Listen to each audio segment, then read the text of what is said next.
Yo, what up, everybody? Welcome to the show. What up, Billy? How's it going?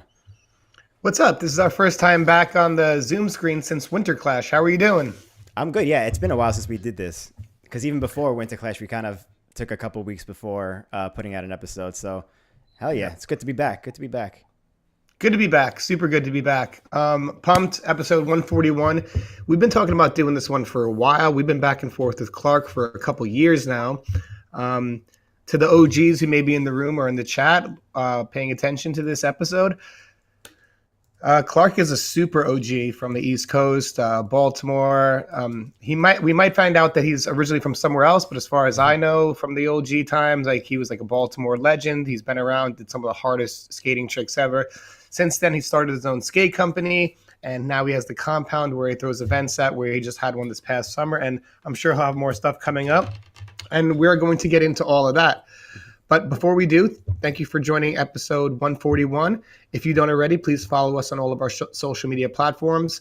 We have a Facebook. You can give us a like. We have a YouTube channel. You could, if you like what you're hearing, please hit the subscribe button and the notification bell.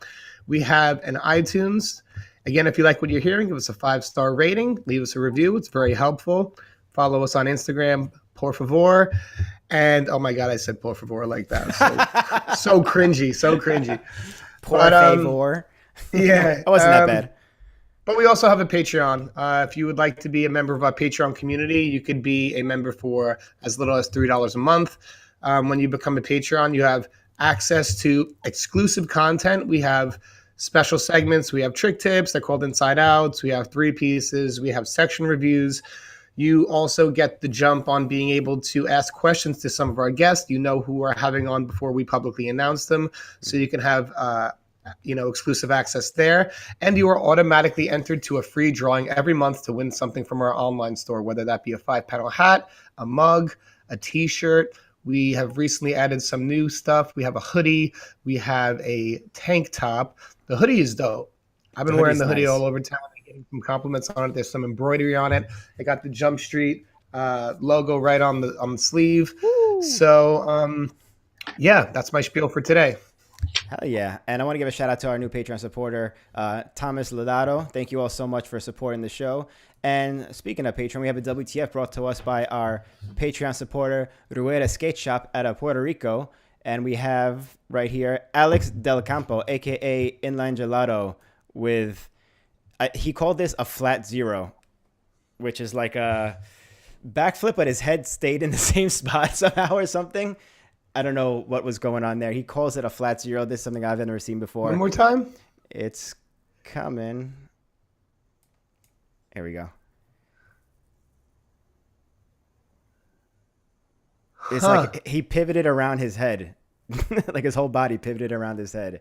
It's something you really have to see to kind of understand. It's hard for audio listeners to describe what we're seeing here. But I think it's a first for me that I've never seen. It might be an MBD. It could be wrong. But pretty impressive. So, hell yeah. Shout out Inline Gelato. And thank you to Rueda Skate Shop, our Patreon supporter, for bringing us this WTF this week. It's so cool, like, to see all, like, the young kids. Like, we just came back from a Winter Clash this weekend where we did have we did episode 138, 139, and 140. If you haven't seen those already, please check those out. They're really good episodes. But there were so many kids around and so much talent, and seeing, like, these young kids come out, and it just makes me feel really good about the culture right now. It's like super healthy at the moment. So seeing all like the young talent, and look, they're inventing tricks. Is that an invented trick? I don't know, but I've never seen something done in that way before. Tell me what you think in the comments. What is that? What would you call it? Yeah, that's a unique one. And I like how I was talking to people at Winter Clash too, like the local Europeans and stuff, and people are like, yeah, this is like our second and third generation of like kids coming up already in recent times. And I'm like, damn, at least in like New York or the States, we're like still on our first generation, kind of like, or still that first generation is kind of like struggling still. So right. It is growing with the youth and everything. It just depends on where around the world you are, but we're growing. We're getting more of us, more soldiers out there. I like it. Yeah, that's what's up. We also have Bitter Cold coming up this weekend. So, Austin, you're going, correct? I am going. I will be there. You're going, Billy? Okay. I'm going as well. I'm going to have a booth there for Mesmer. Nice. And I've been having some like knee issues since the Bitter Cold, but they have like a thing for like the champions. like Oh yeah, people who like formerly like won bitter colds, and like you basically get like to skate the course by yourself. So I'm like doing everything I can to like take care of my knee so I could like hopefully skate that event if I you can. should But recreate your winning trick from was it 2004?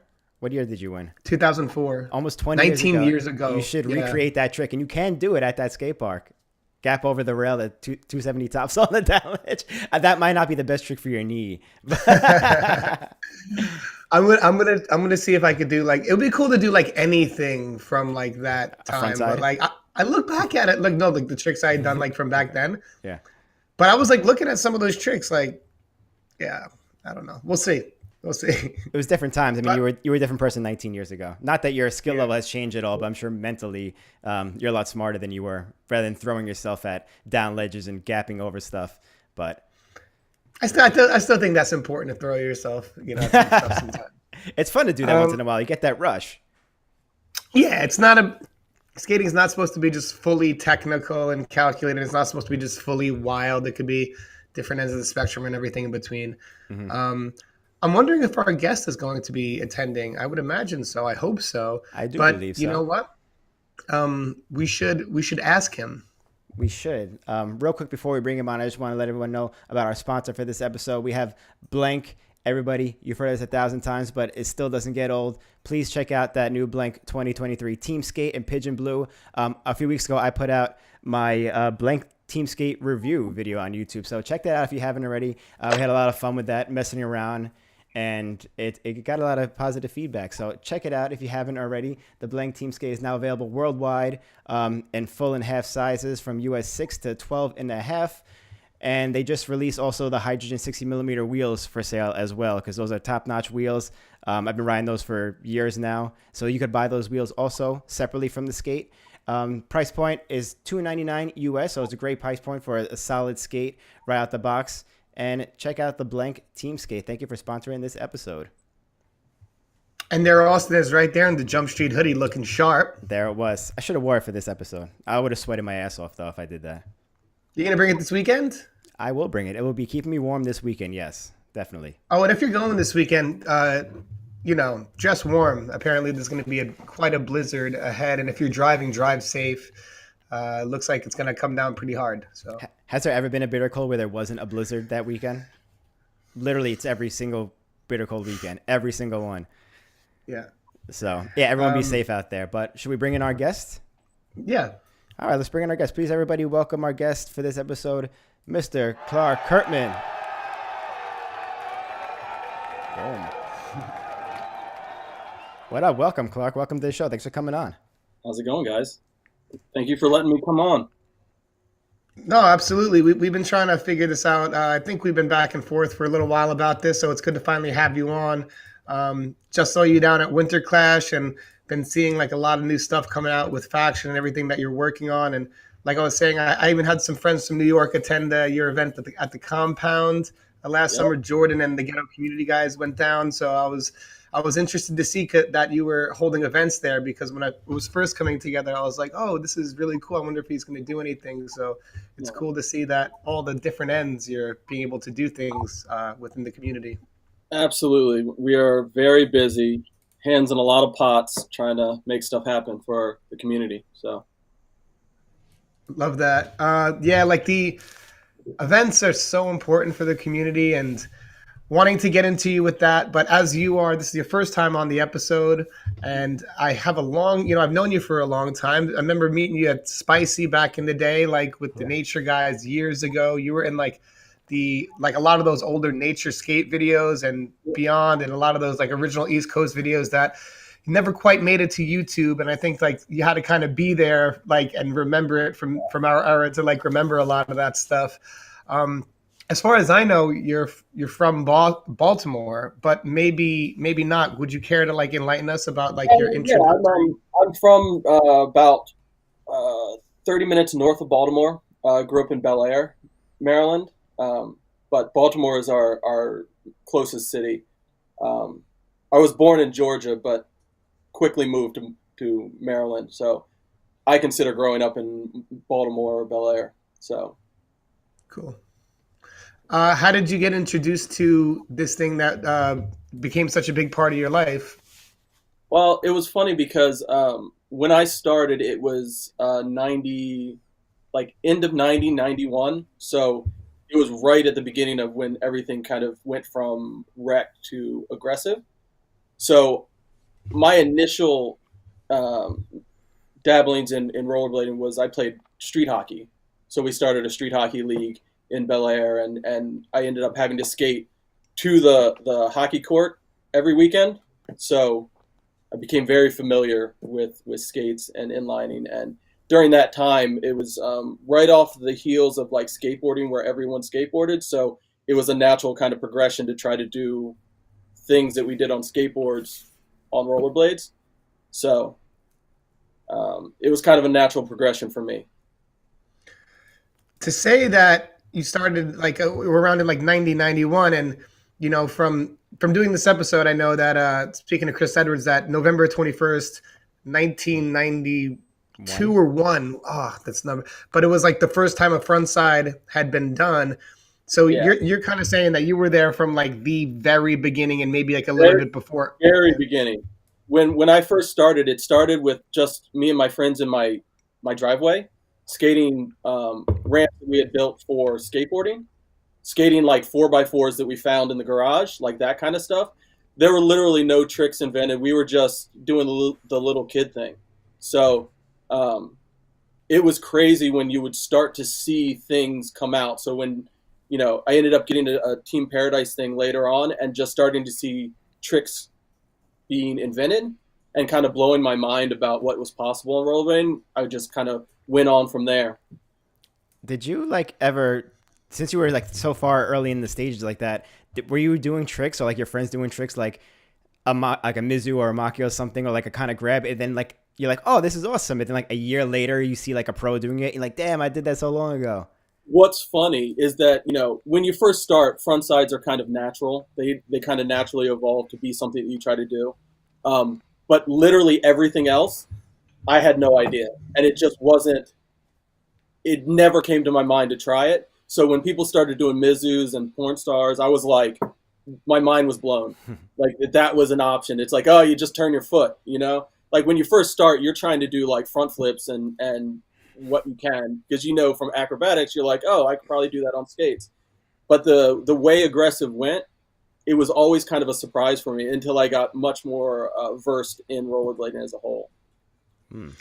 Yeah, I think a lot of people, especially from that era, it was mainly about big air. Like, Yep. like everything was about like air and like launch ramps, launching Yeah, off a launch ramp, and ramp. like Yep. getting flips going on. And Yep. um, I think that's a really like interesting perspective, starting from such an early era on, because like, you talk to, especially in this area, you talk to a lot of people who have been skating maybe 5 years, maybe 10 even, or even Hmm. 12 or something like that, to see like the growth and trajectory of what happened in skating from like such an early point on to like all like the stages we'd gone through to where we Yep. are now.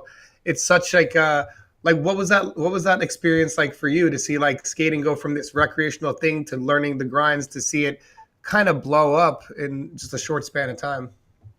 I think for me, I have kind of a unique position with it starting so early that it was really kind of the new fun thing. I don't know if you guys have experienced this, but when you first start skating, something clicks and you start to develop this really this passion for it, and you're almost an obsession about going to skate every day. Like school kind of falls to the wayside a little bit. Everything else, you're like, all I want to do is go skate, whether that be in my neighborhood or in my front yard or building things to skate. Um, it was kind of amazing that it kind of clicked that switch for me. That it became my focus in my teens and early 20s. Yeah, I feel like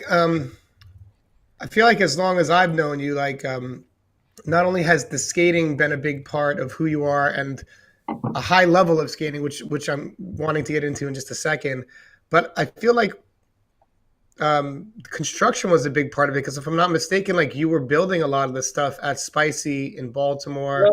you worked at Woodward, and I think more as a counselor, but maybe like doing like building and participating there. So how did you learn that, and how did that get tied in to your skating? So it really all goes back to my driveway. When I was really young, I never shied away from construction as a whole.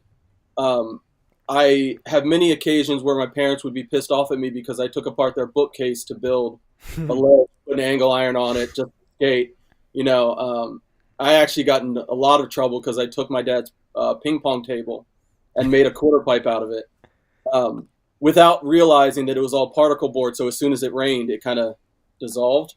Oh no. So yeah. So from the beginning, I was building stuff, trying to emulate what I would see in videos and what have you. The first video I saw was Dare to Air, and there wasn't a lot of built ramps except for like established skate parks there to emulate. But then when I started going to NISS, my first NISS was in '96 in Woolman Rink. So literally right after that, I went home and built a replica of the death rail boxes in my front yard to skate. I have so much footage of me just doing front sides on that for years. Man, that's I'm sorry, Austin, if I'm going on, and stop me anytime. But for those of you who don't know, Woolman Rink is New York City. It was one of like the old original NISSes in New York, and very nostalgic, and a lot of that footage that was seen in there. Yeah, it's really it's crazy to be able to like come up from that era, especially on the East Coast, and saying like your first video was Dare to Air.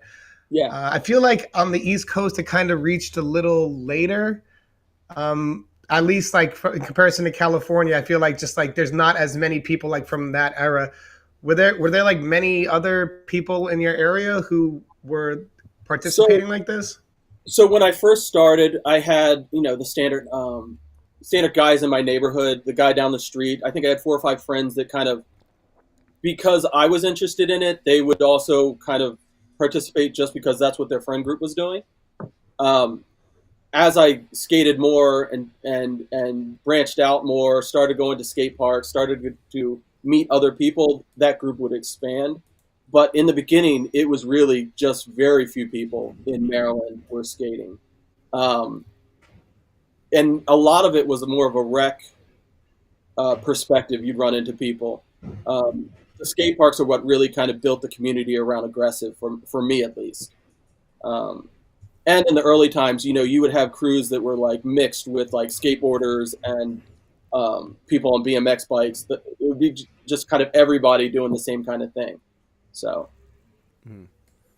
that kind of makes me think too, because you seem to be like a person who's built with like a lot of like passion type of projects with building these ramps back in the day. You have Faction Skate Company now, you have the compound, your skate park at home. We'll get into all these things later on. Did you have any lesser known passion projects back then that kind of like preface all these things? Not really. Like, so I would say I was probably 11, 12-ish when I kind of found rollerblading. So that's like the time that, you're about to go into high school. I think it's like eighth, ninth grade. But like, that's when everything gets trying to change. Before it, I played hockey. I was pretty passionate about that, but it just never clicked the way rollerblading did. It was kind of a different thing. The obsession didn't happen until rollerblading. I always kind of try to think about it, or whether it would be like if I would have found anything else that kind of clicked that way, if I would have been as passionate about it, or, it would just been something to pass the time.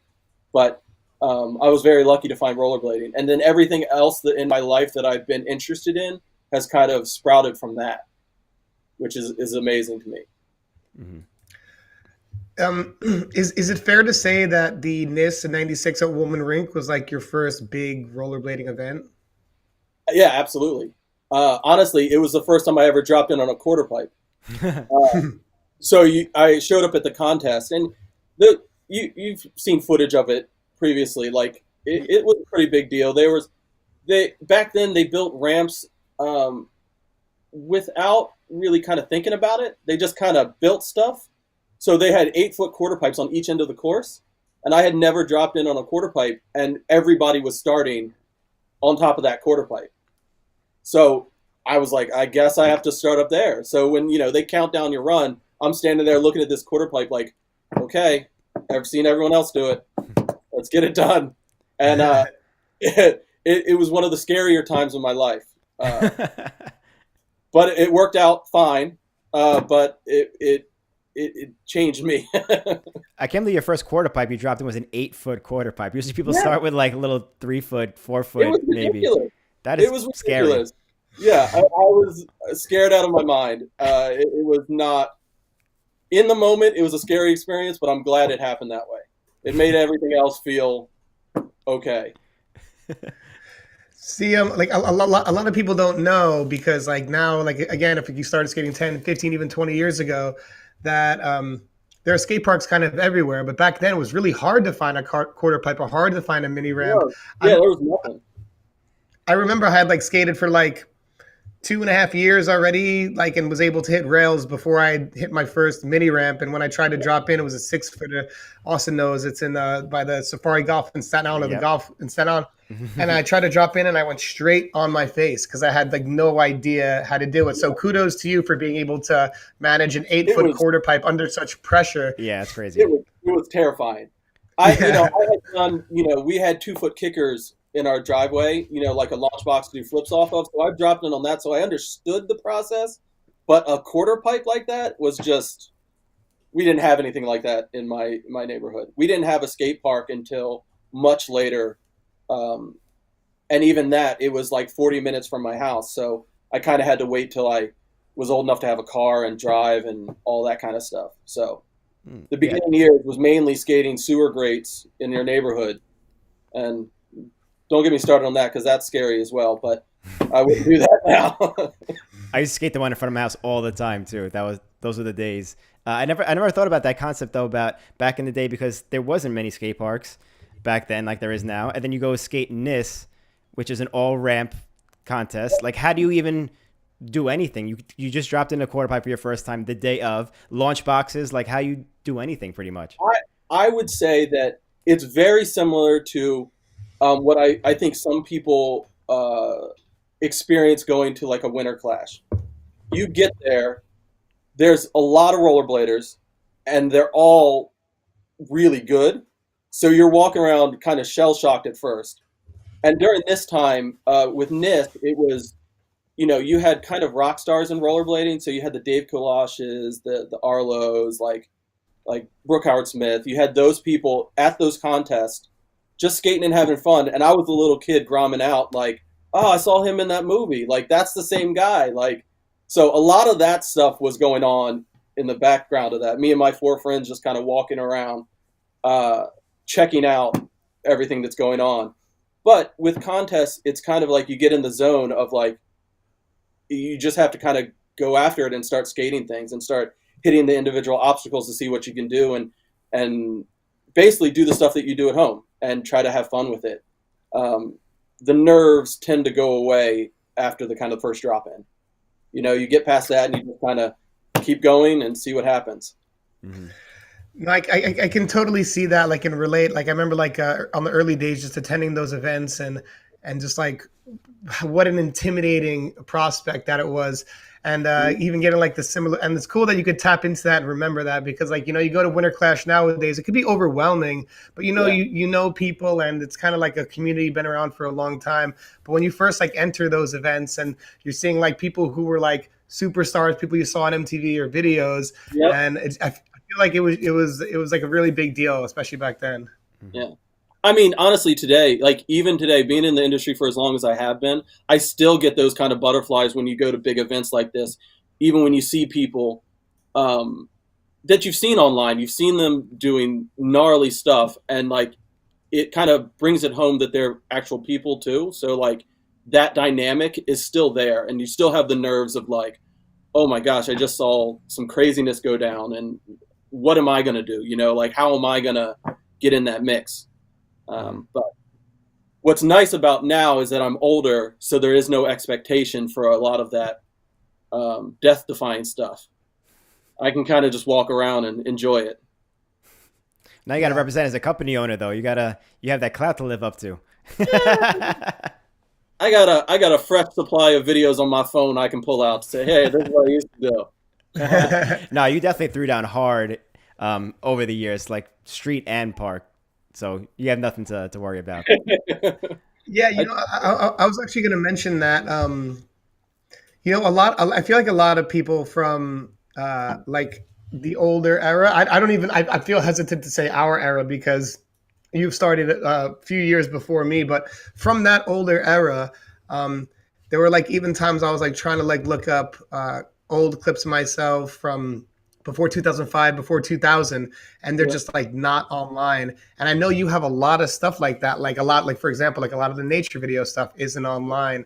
And like some of the tricks that you were doing at the time, I remember you were like one of maybe a handful or like one of the first to be doing a lot of these tricks, like full cab TTP on down rails, like 360 in spin porn star. And then like out of nowhere, like a huge 180 and be like, oh, he's got that too. Like, that's really crazy. I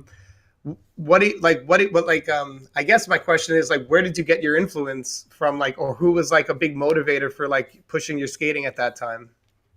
So me as a person, when I was younger, I've always been kind of a technical rollerblader. Like my goal in rollerblading was to do everything. Like I wanted to be able to do everything. I always found it a challenge to try things that, either I saw someone do, how can I make it a little different? How can I do everything, whether that be switch or regular, or take the tricks that I learned skating park and do them on street handrails. Like I always liked to push the boundaries of what was capable, regardless of what everyone was kind of doing in the industry at the moment. It was more of it for me trying to accomplish something than trying to replicate other people, if that makes sense. Yeah, that makes sense. I spent a lot of hours at a skate park just sessioning the same boxes and doing things like trying to learn a trick and do it 10 times before I counted that I could do it. Like make sure I could do it 10 times in a row. And then it's like, okay, I can count that one that I can do it, not like, yeah, like not like, oh, I did it that one time. It was more of, I want to be able to do it consistently every single time, first shot. Like that was kind of always my focus. And I don't think in the industry, there wasn't always a lot of people that had that kind of perspective. It was more of a, not to say all stunt skating, but it was more, let me do this daring, dangerous thing or this challenge to accomplish it that one time, instead of like, I wanted to be able to repeat it over and over again. So that's important to do. I was about to say, yeah, sorry. No, I was going to say that the last few like years where I've been learning tricks, if you do it 3 times in a row, that's like when you have it locked down. It's not just like you got it once and like that's it. Or I would learn something. I remember when I learned True Fish Brains, I was so hyped that I learned them. I made sure I did one every single time I skated, no matter what the obstacle was. Like as long as I was capable of doing it, like every single time, have it locked down. I feel like that's so important to the learning process as well. Not just doing the trick. You could forget it the next time and never do it again. And then do you really learn it at that point? No. Absolutely. And I found that, over time, I had to work for everything. So it wasn't, for me at least, it wasn't like things just came naturally and like I would go try a trick and it just worked. Like I had to put in the time to do everything that I've accomplished. Like I was spending time doing full cab true top horns for hours to figure out what made it click for me. And then I would usually find tricks that were adjacent to that trick to kind of grow and expand my skill sets. So that's what we call blue collar blading right there, and that's what I've always referenced myself as, like not necessarily talented, but put in the time to get it over and over again until it turns out. But ton of respect for that. I was also going to say, like, I love that mentality of the trying it 10 times in a row to have it, or Austin going and every time he skates, try a true fish. A lot of the things I tell myself when skating now at this stage in life, when I'm trying to get a clip, I'm like, you just got to get one. You just have to land one. But I like the approach of like the the 10. It's like very like seems like a martial arts approach almost, you know? Yeah, I tried to be very systematic about it because when you're trying to learn stuff that you've seen on videos, you don't really have much guidance. So like you see somebody do something on a video and you're like, oh, it makes sense for them to do it. But then when you go try it, it's like, this is just crazy. I don't know how they got there. So having to do systematic little changes to make sure it works and trying to understand what those changes are and why it works was more of my focus. So it helped progress things a lot quicker than I think others would progress. Did you bring that stuff to like Woodward when you worked there? Because you were a counselor at Woodward for many, many years and you worked there. So you were teaching kids how to skate, I'm assuming. Yeah. So when I started working at Woodward in '99 was my first year at Woodward. And it was actually kind of on a whim. John Liskey, he was working there over the summer. He's a Baltimore skate OG that was around. And I was managing Spicy Skate Park, and he had given me a call and said, "Hey, we need counselors. Do you want to come up for a week?" I was like, "Sure, no reason not to." And I think I was a counselor for like 2 or 3 weeks, and then I ended up just doing instruction at Woodward, where we had groups of kids that we would teach things, and I love the idea of trying to pass on the knowledge that you've kind of learned from skating as a whole to other people. What's funny about Woodward, though, is that, every week during the prime of Woodward, you'd have a new bunch of kids there. And the higher groups that you would get, they were there more to show that they were good than learn anything. So the first couple days was always like, I had to prove that I deserved to be their instructor, which was always a challenge. Like it was always like every week it's like, okay, a whole new group of kids. Like, all right, let's do this again. It was always kind of a challenge to do that. But it was some of the best years of my life living there and teaching kids and trying to pass on what I've learned. Mm-hmm. That's so fascinating to me. Like there are a few people who I've like met throughout the years that have like said like you've been their counselor, or some other people like who we know, like Adam Kilgore was there for a long time, and some like other friends, like the names, some names escape me right now, but that's interesting that they would try to like battle test you to make sure like you were worthy of being like the counselor. Yeah, I never heard that. I don't know if it was necessarily they were focused on me specifically, but they would come with like a group of their friends. So everybody would come, like the Boston crew would come, the Texas crew would come, and like they're there with their boys, like their whole crew is there, and they're like really good. Like I don't want to discredit them at all, like they're killing it. But when they're in group, it was the kind of teenage mentality of like, I'm too good for this, I don't need anything. And trying to connect with people and connect with those kids just to say, hey, there's always stuff to learn. There's things that you've either avoided or not done, or everybody has holes in their game that they could learn something from. So try and make that connection with them. So it was always a challenge. And at Woodward, the first day you're there, they actually had to not let people skate because everyone would go so hard that they would just break themselves off and be done all week. So the first night was when all the employees would skate, like all the counselors would go session, and the kids would just be walking around trying to see what the deal was, trying to understand what camp was and see who was there. That was your time to show off then. Yeah, that was our time to like, okay, we got to do good enough that they're like respectful. Right. Yeah. But I love that what you said there. There's always something to learn. And I think that you can take that in, 20, 30, 40 years, however long you're skating. A lot of people's favorite skaters maybe can't look over the other shoulder. Like sometimes or can't pump fakie. Like some of the most fundamental things that like when you apply it switch or you apply it in these other areas. So it is very much like a martial art in that way. And I really like that approach of just always trying to like find those holes in your game and then try to like repair your suit, like, you know, like your armor suit, and like to like, it becomes a full suit.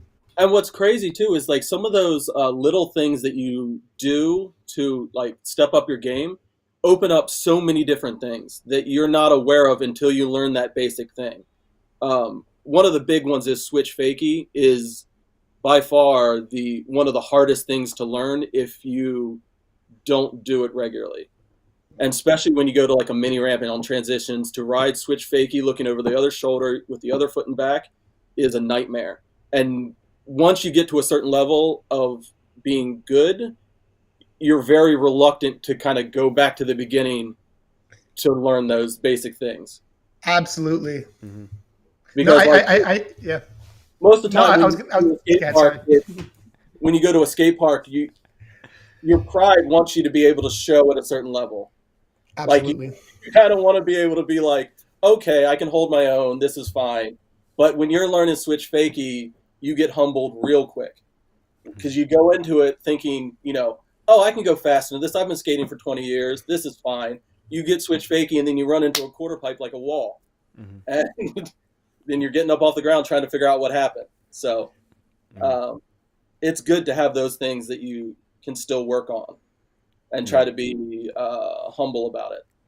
There's a lot of fundamentals that most of us skip because we're just so focused on doing the tricks, right? We're so focused on like, okay, I learned the Royale. Now let me try a 270 Royale. Let me try a 450 Royale. You forget the basics that are probably more important than learning anything else. Yeah, absolutely.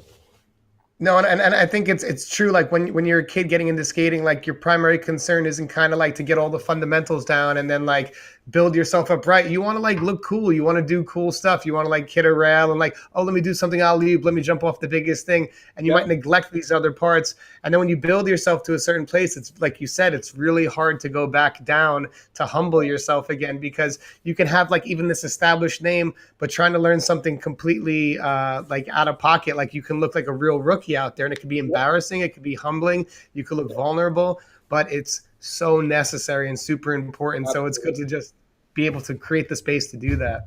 What's crazy too, on the kind of flip side of that, as skating got larger and the tricks got more difficult, there actually became a time when people started doing hurricane stuff. So like hurricane topsoils, hurricane sweat stances, that kind of stuff, all the spin to win stuff, that if you already knew how to like do 540s and spin, it was harder to learn hurricane stuff. But if you didn't know how to spin and you could pencil spin, you could do all that hurricane stuff a lot easier. So a lot of people, they get to a certain level and they have to unlearn how to spin so that you drop your feet and spin quicker and then put your feet on, as opposed to trying to do a bio 5 to a kind grind and it's just not working. Never thought of it that way. Yeah, like that's why I suck at these tricks. It's one of the things, like unlearning how to spin so that you're picking your feet up after you've done the spin is one of the hardest things to learn when you're trying to progress into like kind of that next level of difficulty of trick. So a lot of kids would come and they would have struggle with some of the basic stuff, but could do like hurricane front royales, and I would just be blown away. Like I don't understand that, because I went through the process of kind of learning everything, like soul grind to Mizu to Pornstar to you know that, and then do half cap to all of them in like kind of a systematic way. And other people go right up this silo to like hurricane stuff and like can put on that front of like, okay, I'm killing it, and killing it in one silo is still good, but it's like there's so many other things too that you find holes really easily. Mm-hmm.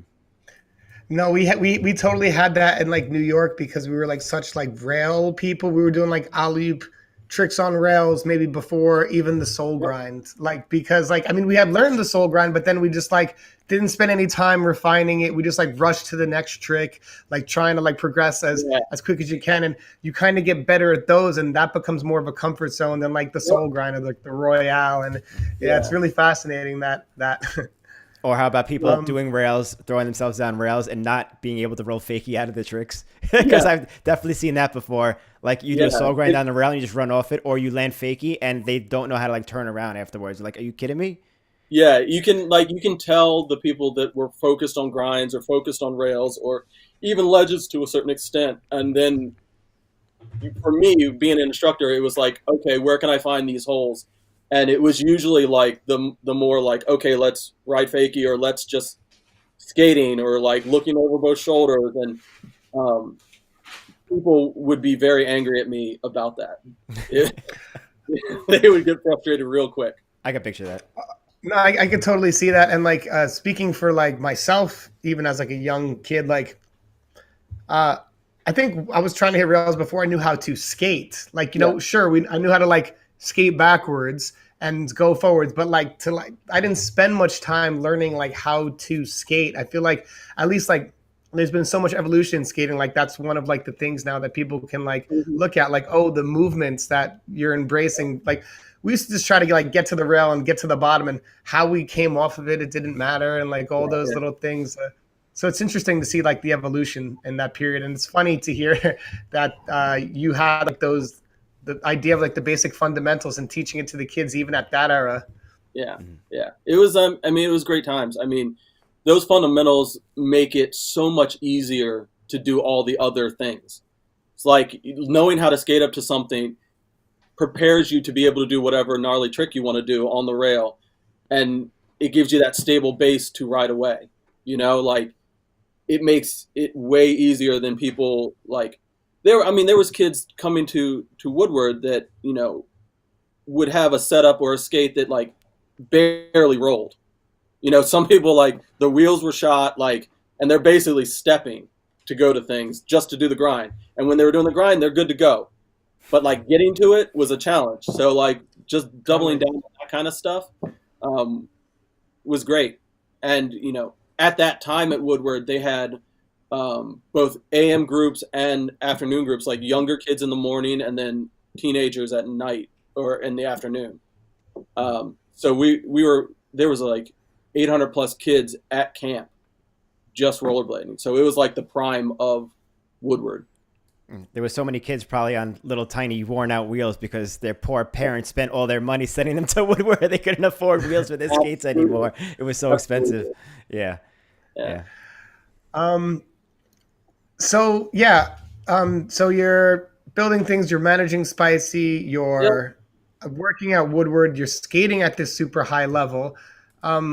What was a younger Clark Kirkman? What was the goal for a younger Clark Kirkman? Were you saying, I want to be on the X Games, I'm wanting to be pro, I'm wanting to one day start a skate company? What was like at that time, late 90s, early 2000s, what was like the push and what was the drive? So I would say for me, the drive was always just skating. I never really had machinations of like being a professional or being taking things to the next level. It was always for me the tricks and being able to do more tricks and do more and skate. I would say when I started to get older and traveling more, so I would travel to Pennsylvania. There was a bunch of skate parks that we would go to regularly. You'd meet other groups of people, and it was all about hanging out with friends and skating and having fun. A lot of the industry stuff didn't come around until much later of just being involved and trying to like when you're young, you don't really you usually don't think about sponsors. You don't think about kind of the industry side of it until it becomes an option. It's not something I used to chase down. Initially I started doing NISSes, and I was a hardcore NISS person. It was kind of it kind of reminds me of like East Coast and West Coast battles. Like I was a NISS guy, so I didn't skate ASAs. In the original Yeah.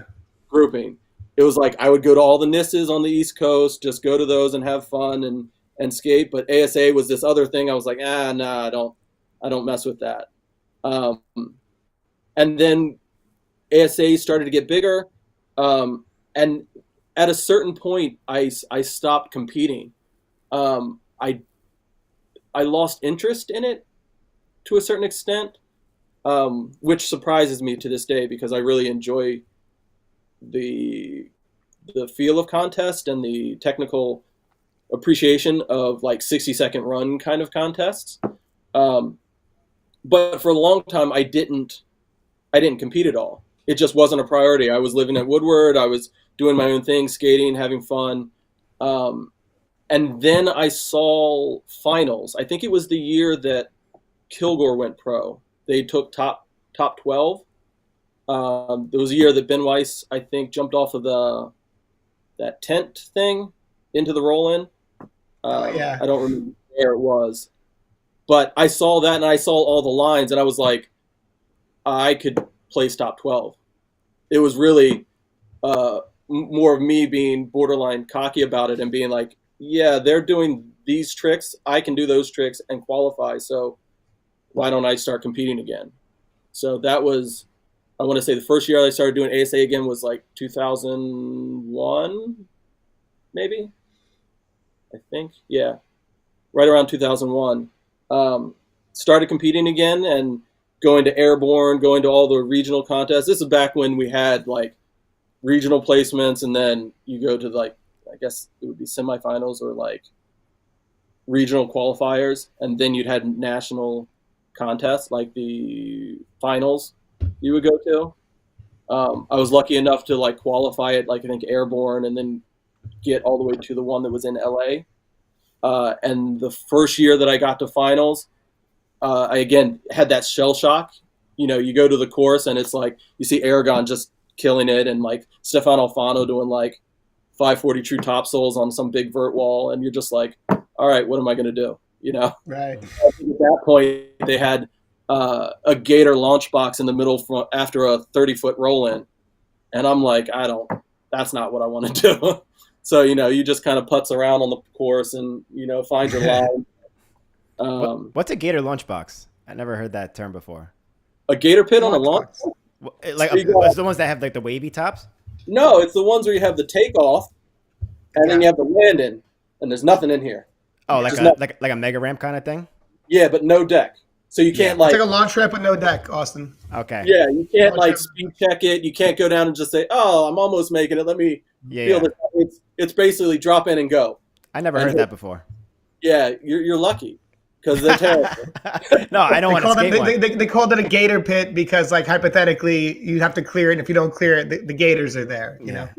Yeah, and it was also one of those situations where you're at a contest with established pros that skated Launchbox a lot more than I did, like Jason Stensman, and he's telling them, "Push the landing back. I need more.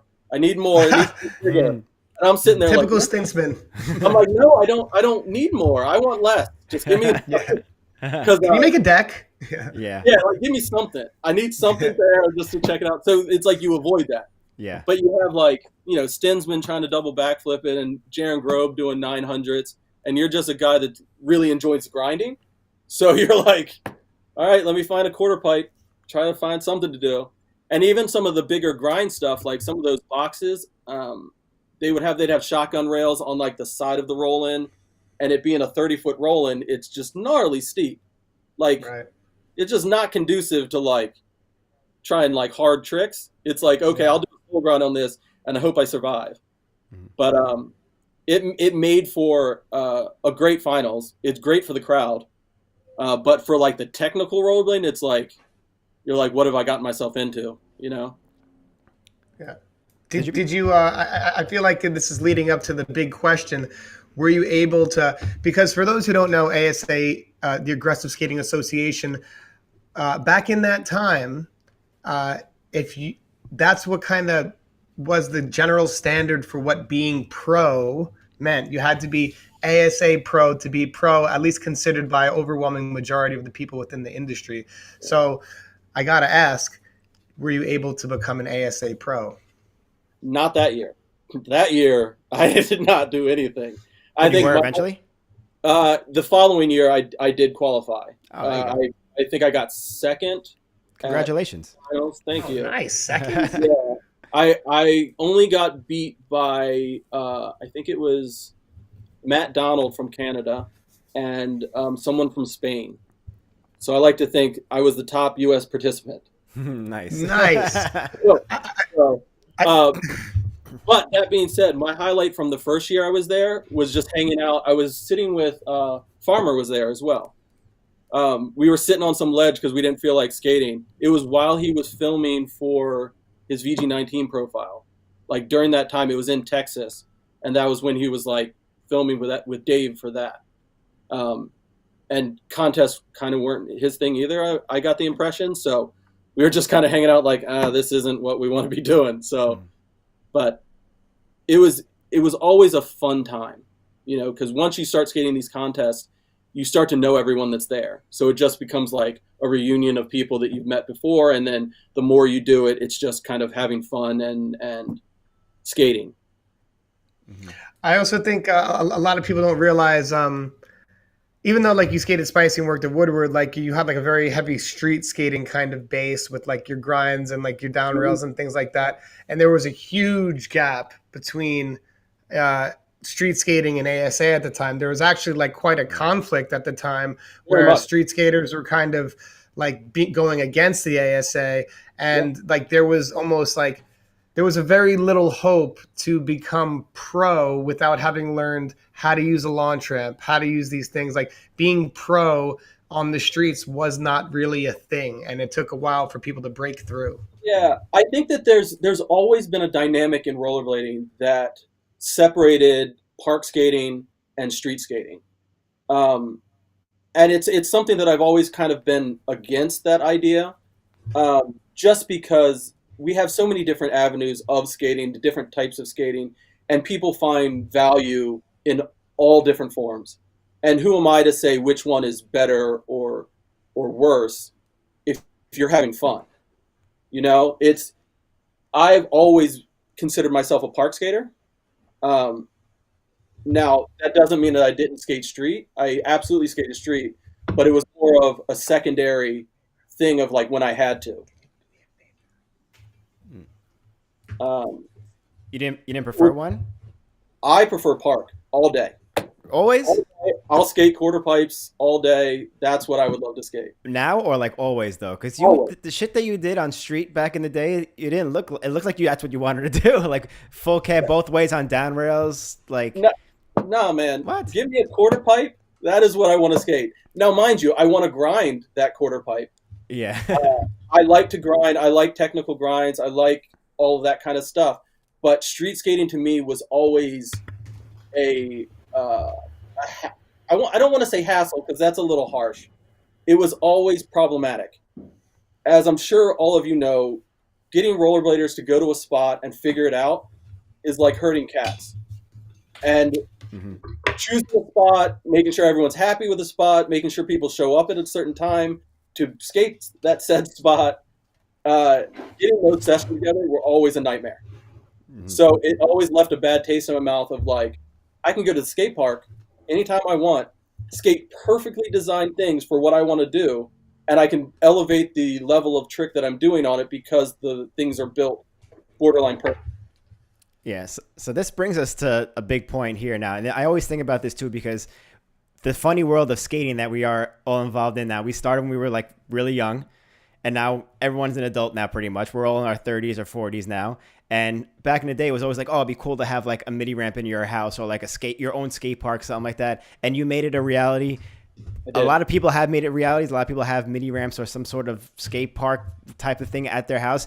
You took it to another level completely with the compound. You have pretty much a big ass crazy mini ramp, and then now you have like a street course side to it too. Was it like always the dream of yours to have that? Like, how did that start?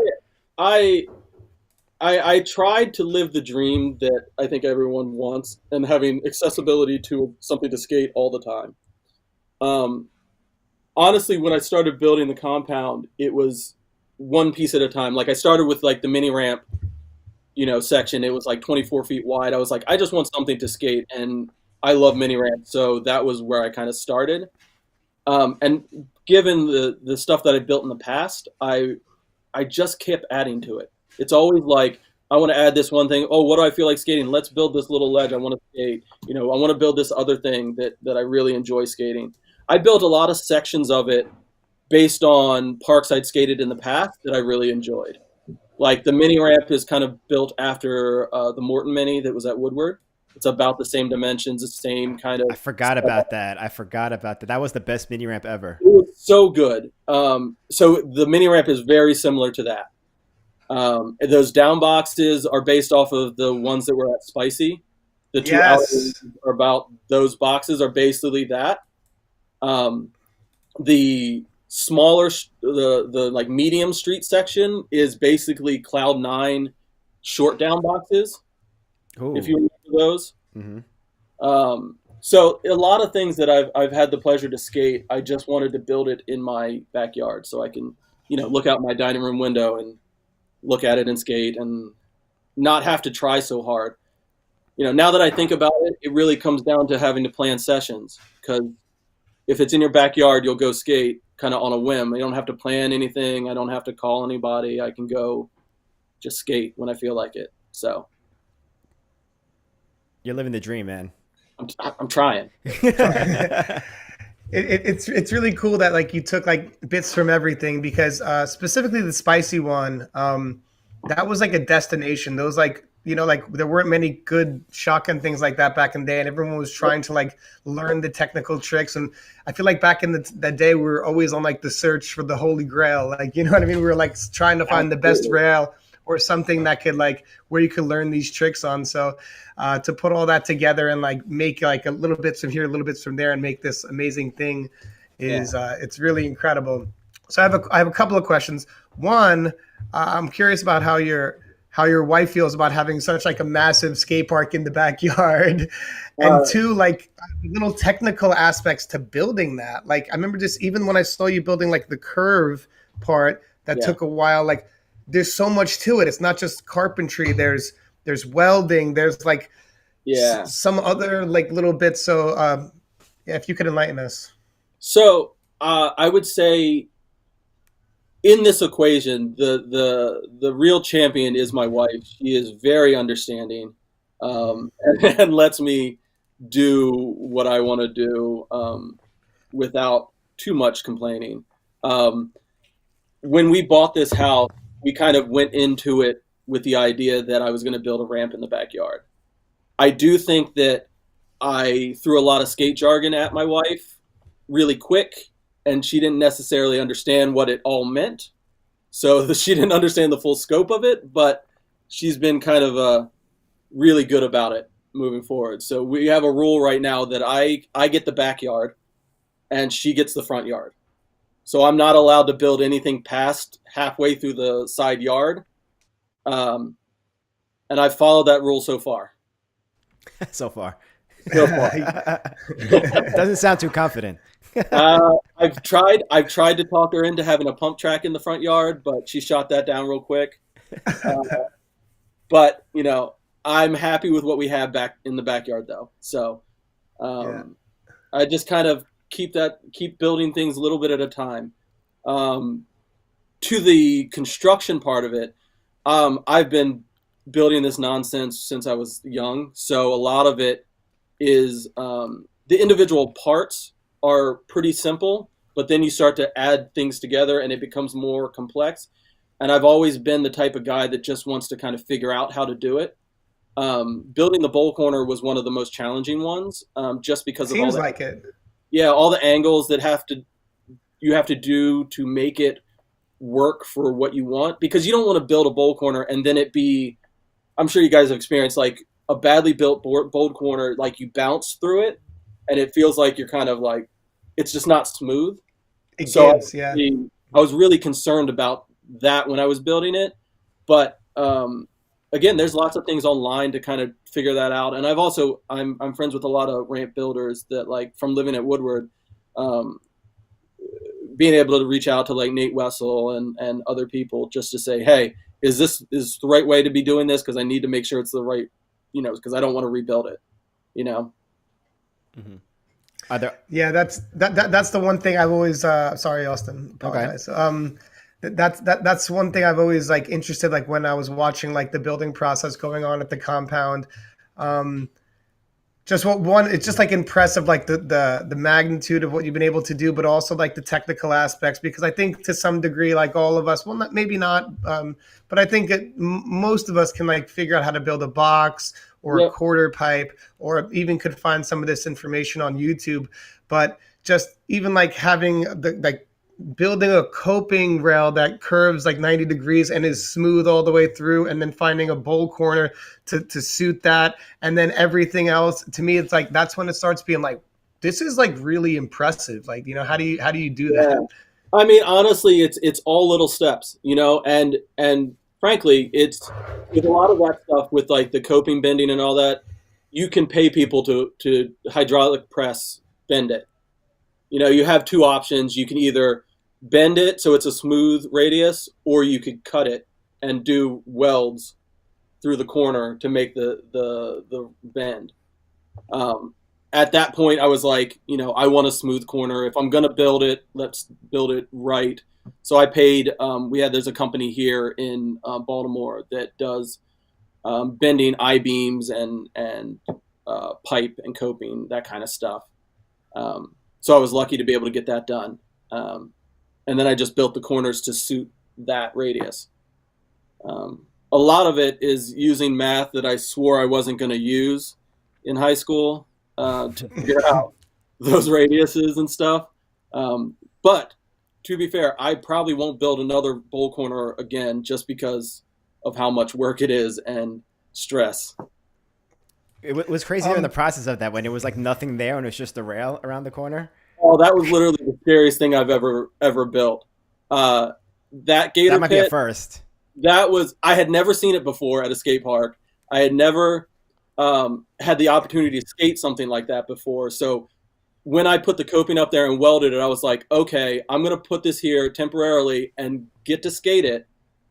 And I was talking to Cameron Card. He's like, if you build that, I will come down and skate it with you. So I built it, let him know, and he came down and we skated it. I think a total of 10 people have done it.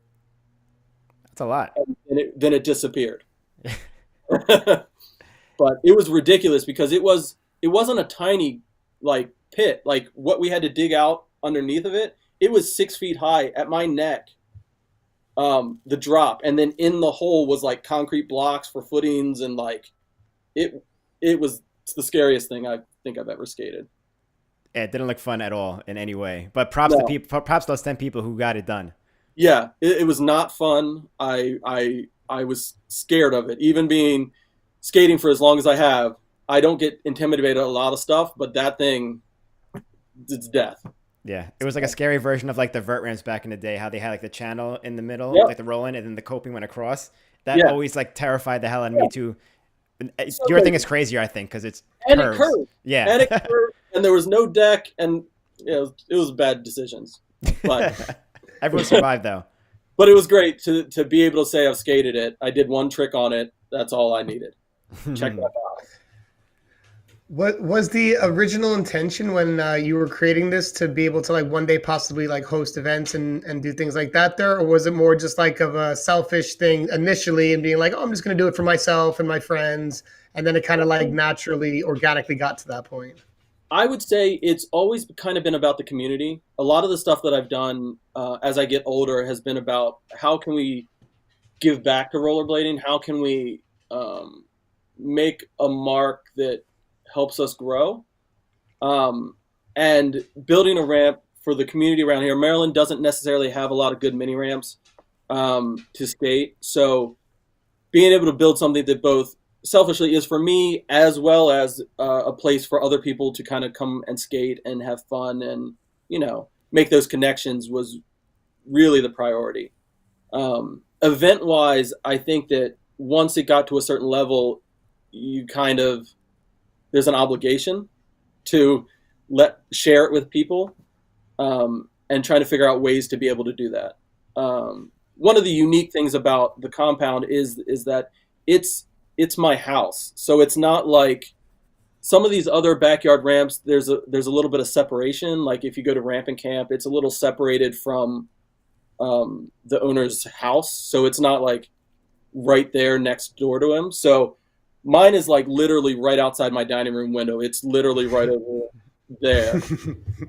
So like, I have 4 kids, so the home is like kind of a sacred place where you're inviting people into your home. You kind of want to know them, and when you're doing events, it's hard to know everybody. Right. But I've been blessed that we've had a really good experience with people coming to the house and kind of respecting the family nature of the place, which I was really scared about in the beginning because, being in the industry so long, rollerbladers have a tendency to not always be that way. Sometimes they get wild. But as we've gotten older, I've had a really good experience with everyone that's come through. They've respected what we have here. So it's been great.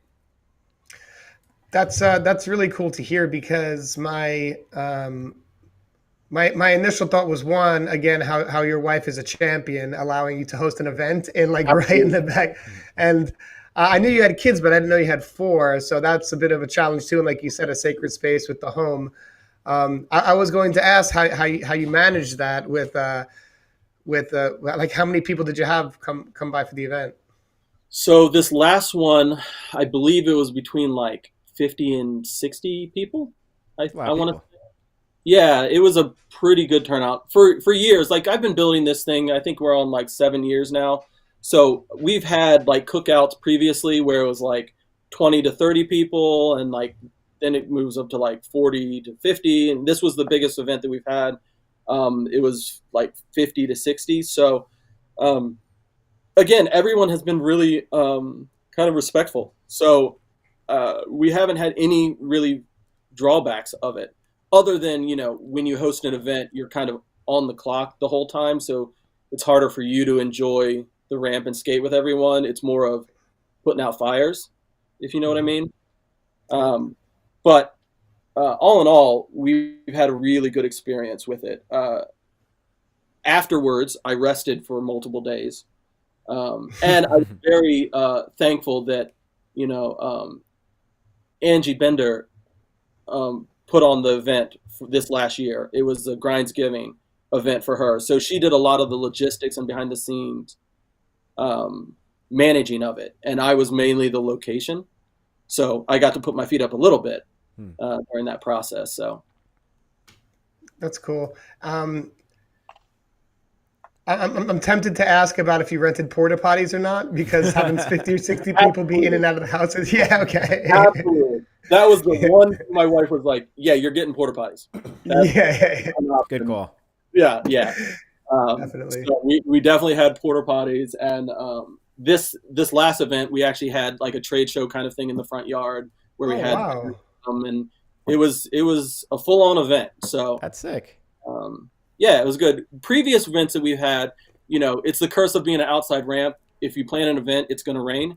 So we've had to battle rain in the past. But this time it rained the day before and then was perfect during the day. And then I think it rained the next day too. So we lucked out. That's really cool. Well, kudos to everything with what you're doing with the compound, because it like looks incredible, and like the fact that you can share it with the community is really special. So it's cool to see you doing something still actively from like 1999, from contributing to like skating to now to 2023. Yeah. Which leads me to asking about one of your biggest projects.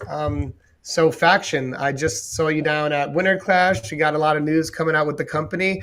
I guess we'll start at where did the idea come to start a skate company? Was it from like a technically like a design aspect? Like I think I can design a skate that's better, or I want to the team aspects. Like what were the motivational factors for starting this?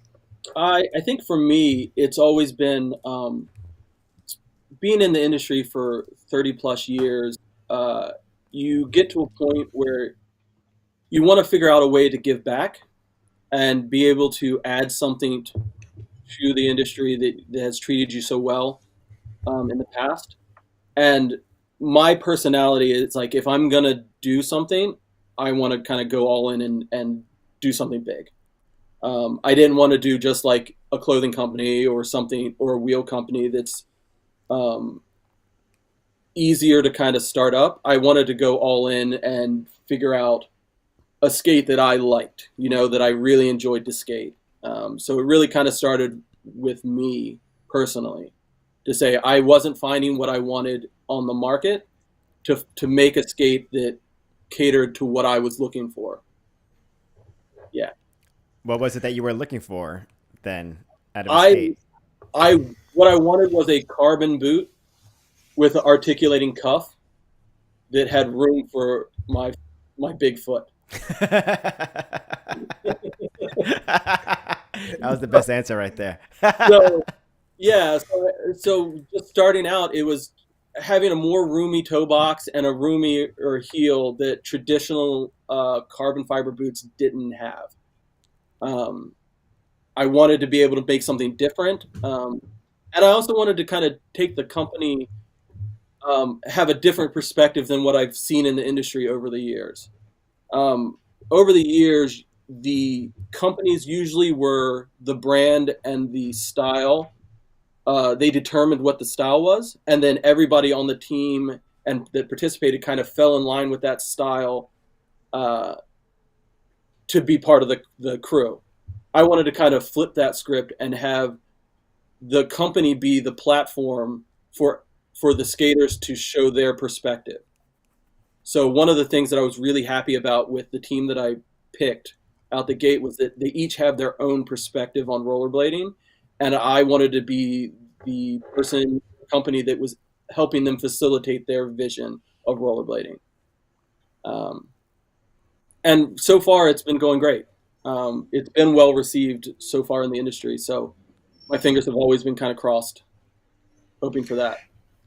Yeah, I think when I saw that you had a few months, I think it was a few months back, maybe a year or so, but when you picked up China, that was a huge pickup because I think along with everyone in the skating community, everyone's been like recognizing how fantastic of a skater she is for so long, and everyone's Absolutely. been just like she needs to be at this level. So yeah, I think that was like a really good ad, and I see like I feel like a lot of the people that you add, like they're their own Yeah, people, and that yeah. absolutely. Again, I didn't want to dictate what their skating looked like because they were with my company. I wanted the skates to be kind of a neutral platform for them to explore their rollerblading and the direction they want to go while representing the brand. So with people like Eric Michael, he's unique in what he does. A lot more acrobatic, a lot more high flying kind of stuff. And then you have Jimmy Smith. You know, he just kind of blows your mind every time he does something crazy, whether it's negatives or a trick you didn't think that could be done or what have you. And then you have like Cameron Card. He's been killing it forever. Regular switch, anything you want, he's doing it. And he branches out into urban skating and big wheel stuff, kind of um, great perspective. And then, of course, Shredpool, he's just awesome. Killing it, always in it for fun, you know, life of the session. Saving the world. Yeah. Yeah, I saw I saw on the website he's Shredpool's actually 150%. Yes, He's absolutely. yeah, he's 50% man, 50% mask, 50% Yep. myth. I think that's Yep. correct. Yep. Absolutely. But he just had so there was the new skate release just recently with the Shredpool skate. So can you grow on that a little bit? So when we first came out with the V1, it was one of those things that we liked the form factor that we had. I've always believed from a company standpoint that you always have base level skates. You have the black and maybe a white generic boot only skate, and then we go into pro models for each of our riders that would be completes. So all of our pro models always will be completes, where we partner with their other sponsors to kind of grow the industry kind of one boot at a time, to make sure we're lifting everyone up as we move forward with products. So Shred Skate, it's mainly a colorway play. catered to him because he really enjoyed the sole plates that came out on the V1s, and we wanted to make something that was a little more catered to how he rides. For the longest time in the industry, people would give pro boots to people and then not incorporate their other sponsors or their other products to kind of make it worthwhile for them across the board. I totally understand from a manufacturing standpoint of why that happens. But from a principled standpoint, it was really important for us to kind of have those partnerships to make it both financially beneficial for everyone involved.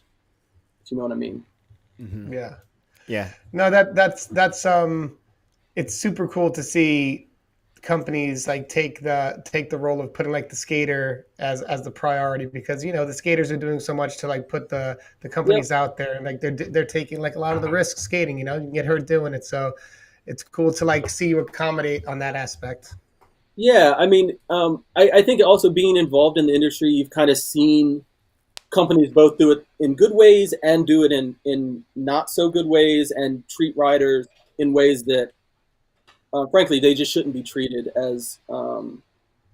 They're an integral part in the future of our company, and the team is super important for getting our message or our vision out there in the industry. And to not showcase them is kind of the worst option.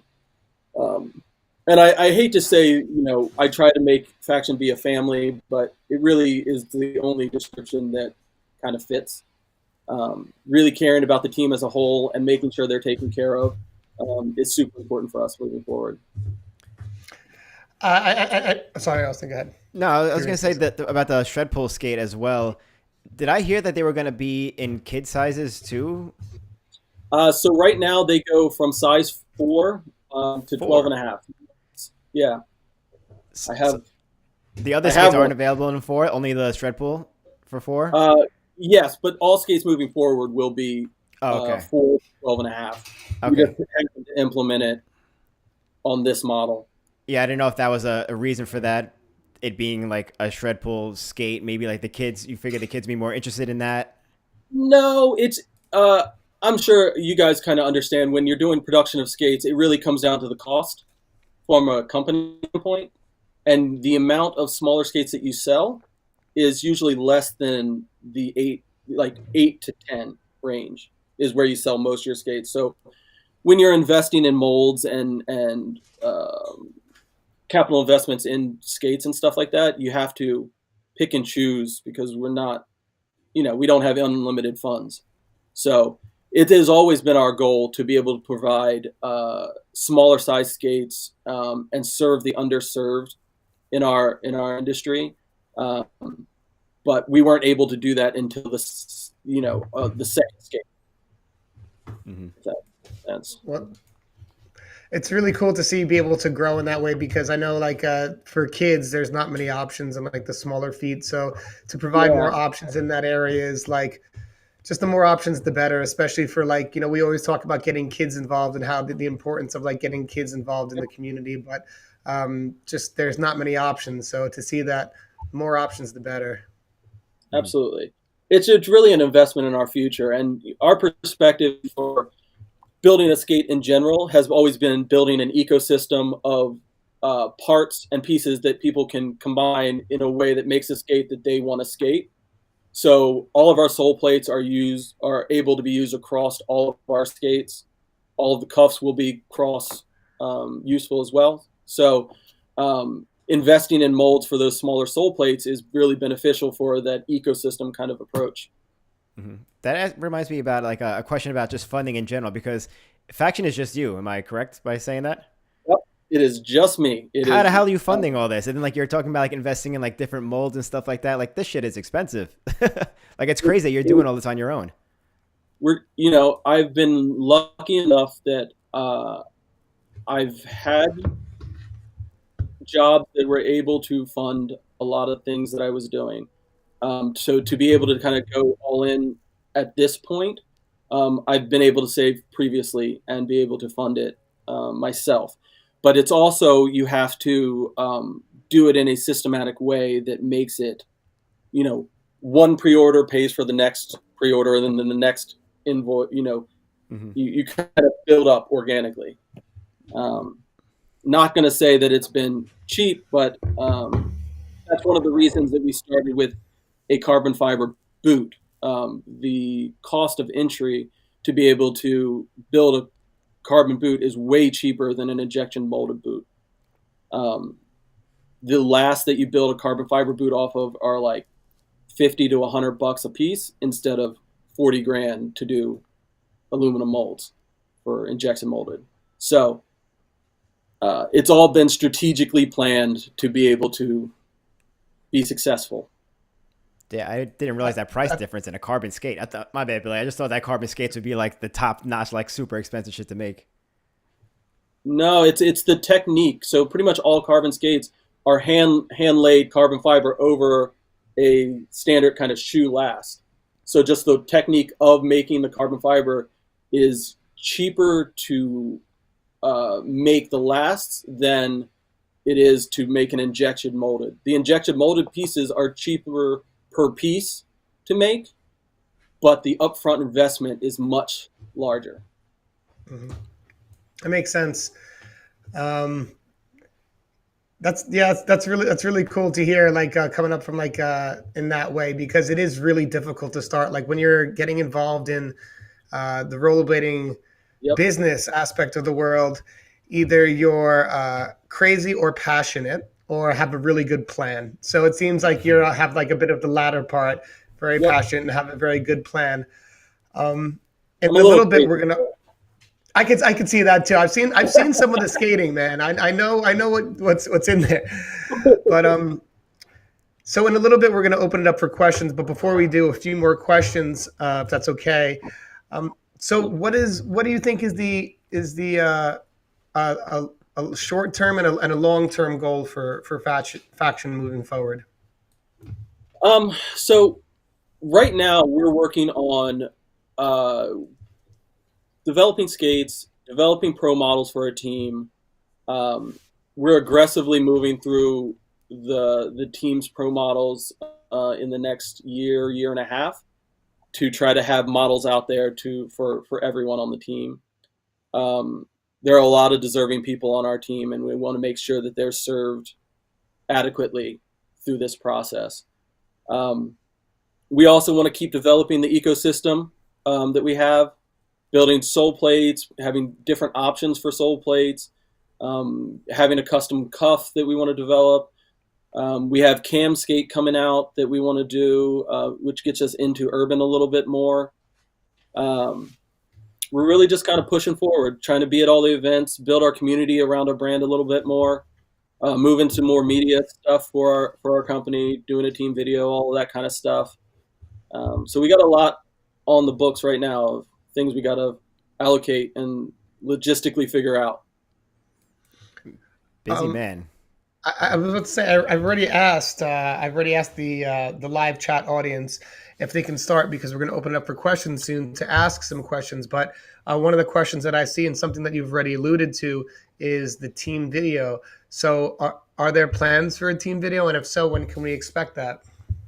Absolutely. I think that as we kind of grow as a company, it's super important to have the right people on board to do the right jobs. As I'm sure you're familiar, like making sure you have people that can do video production and do it at the level that you want to, and plan those trips that are able to get the footage. It's been a secondary priority for us right now. We've been trying to get kind of really good products out first, and then transition into more of that media engine. So right now we're working to kind of stack some footage and get the right people involved to move that forward. It's a definite priority for me. My goal for the company would be to do a team video every 2 years, like a full-on, like 45-minute team video just like back in the day. But logistically, just trying to get all the pieces in play are where I'm kind of focused right now. Mm-hmm. Team video would be nice. Yeah. I really want to give an opportunity for our team to kind of showcase what they do and be kind of the engines of showing that perspective. Like, I don't want to push them to say, hey, we're going to this spot, do whatever you do. It's more of, what do you want to film? What do you want to show? How do you want to showcase it? Let me support that, if that makes sense. Yeah, definitely. I always think pick... that's Go ahead, Billy. No, go ahead, no, I was Billy. gonna say I think that's the smartest way to do it. Like, you know, like have the team have a say in how they're being presented within the company. Mm-hmm. Austin, I don't mean to cut you off, but I have a bit of last question on my end. I got mine in my head still, so. Okay. So mine is okay. 4 kids, wife, big backyard, big skate park, skate company, regular job. Mm-mm. Do you sleep? I don't sleep, and I don't have a regular job. This is my thing. Okay. So right when Corona hit, I decided that, you know, if I was going to do this, I needed to kind of dedicate my time to be able to do it. Making a skate and working with factories isn't something you can do as a kind of side hobby. Absolutely. It's way, like, the logistics of trying to figure out shipping, trying to figure out distribution, all of that kind of stuff is really taxing on your time and trying to figure it out. Because I didn't necessarily have guidance of, like, people that had done it before that could kind of show you the way. It was more of, all right, let's see how we can do this. So I kind of dove in all in on the skates and moving this forward. So it does make it a little easier that I don't have a 9-to-5 that I'm going to other than this. But that being said, I don't sleep that well. Your mind's probably, I feel like as a company owner or as a creative of some sort, your mind's kind of always going.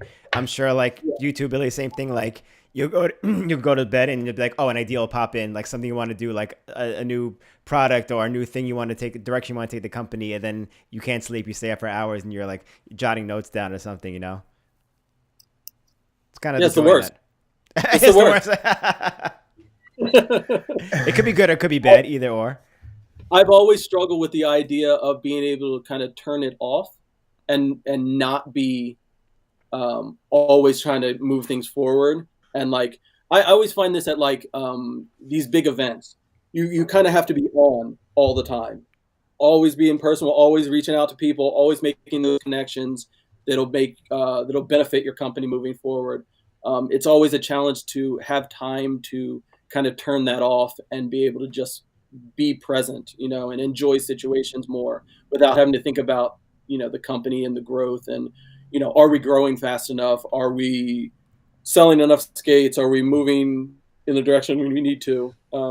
But, you know, it's the balance that you have to find. Mm-hmm. And that kind of brings me on to what I wanted to talk about also, because I consider a lot of brands now to be, like, I guess you could say, like, kind of like, quote, boutique skate brands, like Faction. I would consider that, Mesmer even. But then there's, like, the big people like Razors, USD, Rollerblade, like the big dogs. And there's a lot of boutique companies coming up now. Like, what do you see, like, benefits in keeping it that way compared to these other bigger brands? Is that, like, your goal to stay that way? I would say I think my goal for the company as a whole is to be a big player down the road. It takes time to kind of build your brand to be able to be producing that many skates per year and, you know, have a large presence in the industry. I think we start out as a boutique by necessity. You have to build that community from, you know, where you just have your crew that's excited about your project to expand it into the bigger world and get more people involved. More people are about your brand. But the end goal, I would love to be in 10 years, 20 years, be rollerblade size or like power slide size. But it's all about those incremental steps to get there, that you're growing organically and not rushing it. But I'm trying to enjoy where we're at and make it a fun ride. Mm-hmm. There's something I think about a lot with these brands because, like, we're all doing this. We're all doing something in skating, and we've been small for so long, and we love what we do. And sure, that's great that we could do this forever. But, like, eventually, does it get to the point where we're like this has to be taken to the next level? Like, when's this going to happen? You know, or how long can we do that for? Be a boutique company and sustain ourselves that way. Yeah, I mean, for us, I mean, it really comes down to quantity of skates. Like when you first start out, we started out with, 200 piece orders is what our V1 was.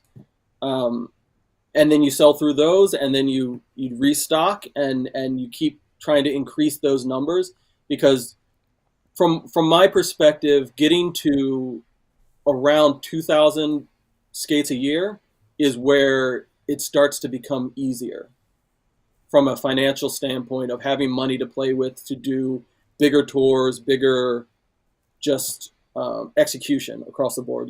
Let you be able to develop things easier, be able to have employees, that kind of stuff. I would love to be able to have some employees, just one or two, so it's not just me. Because now I'm doing all the logistics, all the shippings. Like if you order a pair of skates, you're gonna probably hear from me.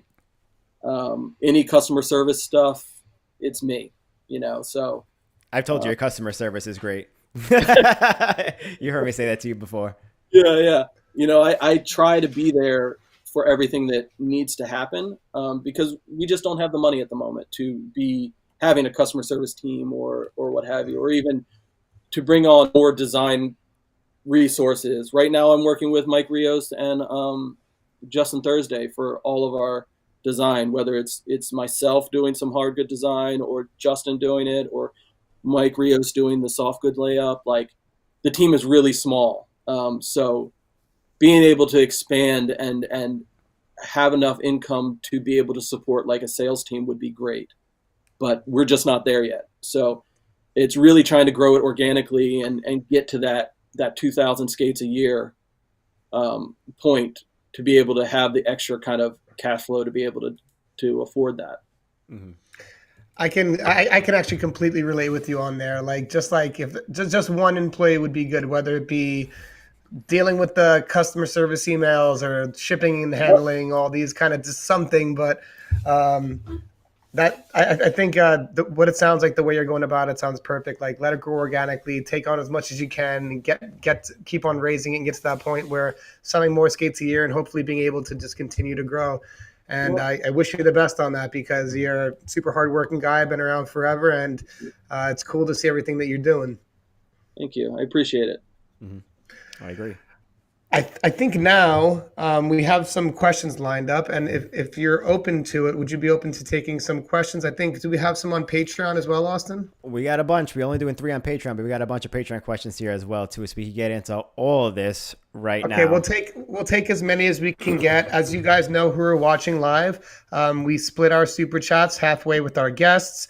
If you feel inclined to have a question get put to the front, you can super chat, and you will be supporting a great guy doing great work as well.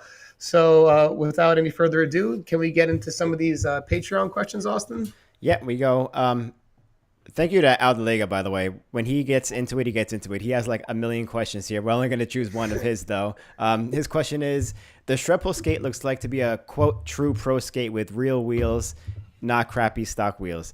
The frames, the skates, the frames, the skater actually rides, etc. Is this how pro models will always be from the brand? Would you be ever interested in doing a mid-price complete skate with stock wheels, perhaps a non-pro model? Yes. All of our pro models will always be partnerships with the Pro Riders brands. As long as the other companies are down for that partnership, we'll move forward with that. Out of all of our pro riders, I've reached out to companies that they ride for, and everybody seems to be down to support that kind of initiative.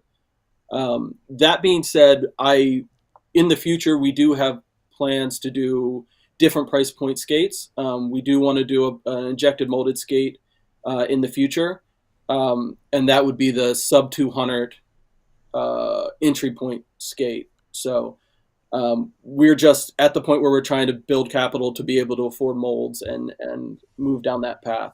But it will be probably sooner than most people would think. I don't want to say that it's in stone yet, but we are moving in that direction. Big plans in the horizon. Absolutely. We have a question from Tree. Shout out Tree.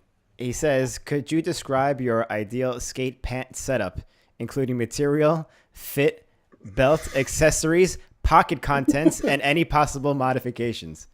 Pocket contents. I would say I've gone through phases. So when I used to live at Woodward, I went through a multi-year sweatpant phase, which I was very happy that it aligned with the industry of it was the cool thing to do. But it was mainly because I would wake up, I was sleeping in the sweatpants, I would walk up the hill, skate, and then we'd skate, and then I'd go back to chilling with sweatpants on. I enjoyed that era. Now I'm more of a jeans, not a tight cut.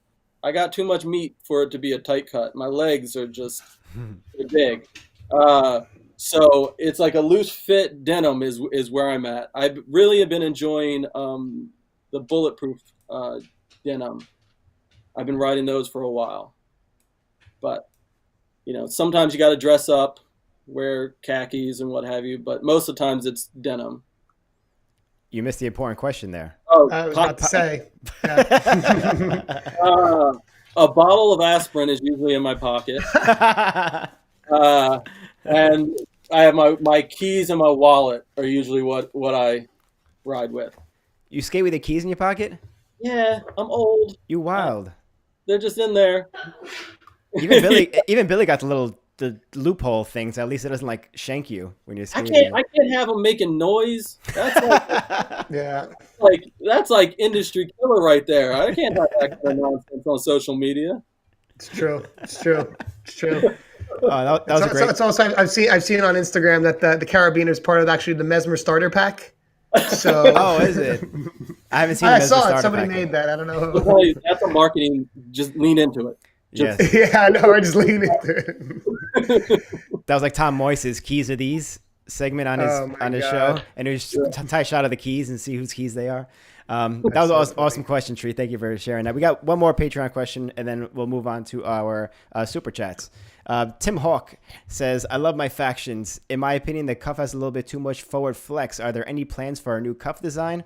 Also, when will there be a China Pro Skate? Okay, that's a deep question. One, yes, we're working to do a custom cuff at the moment. So our goal is once we do a custom cuff, that'll be the cuff that comes on all of our skates. One of the issues that we want to address is that forward lean. I personally like a lot of forward flex. It's something that I've enjoyed in my skates through my history, but I do understand not everyone likes that much forward flex. I'm actually getting some 3D printed versions of cuffs. They're supposed to be here tomorrow, but yeah. So I'm really kind of waiting until we kind of get it right, and then we'll roll it out for our skates moving forward. The cuff we're currently using is kind of the stock factory cuff that we were able to select. Again, it's one of those things when you're developing skates, you have to choose where you throw your money and what molds you're doing at what time. And that was one of the ones that we got samples, and it was at a high enough level where we liked the fit of it and it fit what I wanted. So we moved forward with it, but there's definitely things we're looking to improve when it comes to the cuff as a whole. And like I said earlier, we're working to go through all of our team riders, pro models. One of the things that, not backlash that we get, is that China hasn't gotten a pro model yet. It's really important to me to get to her the pro model that she deserves. But it's also really important to me that we kind of go first come, first serve for the team. So we're working through our pro team right now on when they join the team. So we'll get there. And like I said earlier, we're going aggressively through those pro models. So it should be a lot sooner than you think. I like that. That's a great answer, and totally able to relate. Like regards to the cuff, like everything, it's like improvements moving forward. There's always going to be improvements. There's always going to be adaptations as like just part of like the natural growth. It seems, right? Yep, absolutely. Okay, for so the Patreons. So yeah, we have some super chats. We also have some really good questions that are in super chat. Colin Kelso has a really good question I'm wanting to ask, but like we said, we got to get to the super chats first. So, Austin, I believe you have that on the computer in front of you. So yeah, we got a few super chats right here. We appreciate everybody. We split our super chats with our guests, like we always say. First one from Greg Gazdowicz, who asks, "When's the fly box getting finished at the compound?" I'm going to respond to that one with saying he was not even going to skate it. So, damn, shots fired by our guests on the show. Yeah, no, it is part of one of the things the last thing that we're going to build is the launch box, just because people don't skate it that much. And to be fair, it's probably going to be a gator pit for the first couple. Yeah. I wouldn't have guessed that. It costs money. It costs money to build those parts. To build the deck. At least give us a mattress. That's more lumber to build the deck. More lumber. The deck will be the last part we build, because it's going to be a step up, like a step up hip one that goes into the mini street section. So I already have the landing there. We just have to build the takeoff and then the deck. So I'll get there. I've been building small stuff so we can practice little stuff. Every time that I build something, you'll get locals that come through like, it's too big. It's too big. You made it too big. Make it smaller. So I made a 1 foot ledge. It's like 16 foot long, 1 foot tall. You can just kind of chill and you don't really have to try too hard. So, because some of this other stuff, like the spicy down boxes, it's not like a Tuesday kind of session. Like you gotta be ready to go and be serious about it. I don't want to do that every day. Whenever you de-gator pit that launch box, I want to request a flat spin lesson from you when I get there. I know you got those. I had. You know how to do it, at least. Yeah. We'll make it happen. We'll make it happen. Next super chat question we have from Sir Benjamin Sanders, who asks, "What do you wish you knew before starting a skate company? #GoFaction." I think for me, it's always like the logistics part and more the business side of it. I wish I just had more exposure during, I had a lot of exposure in the industry of like the skate side of it. But I rode for K2 for a while on the AM team, but I was never at a level where I was exposed to the logistics sales side of the business, or the warehousing and shipping and all that kind of stuff. So it's been kind of a learning curve of like just figuring out what is most cost effective and what gets people the skates as soon as possible. Our V1s, I think we had 3 months from when we did pre-orders to delivery. And it was just like fielding questions and making sure people were feeling heard with their requests and all that kind of stuff, and keeping them in the loop of what to expect and setting those expectations. So now with the shreds, it's going to be much shorter than that, just because we're learning how to do this moving forward. So a lot of that back end business side stuff is stuff I wish I knew more about.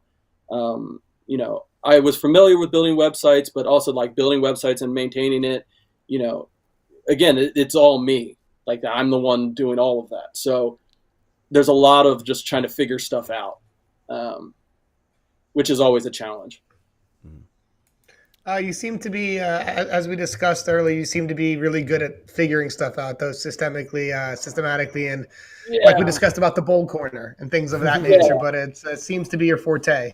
It's a lot of work, and it's sketchy because you're just nervous because you want to make sure you're putting out a good product and doing it right, so that it's good for the business and it's good for the people getting your products and all of that.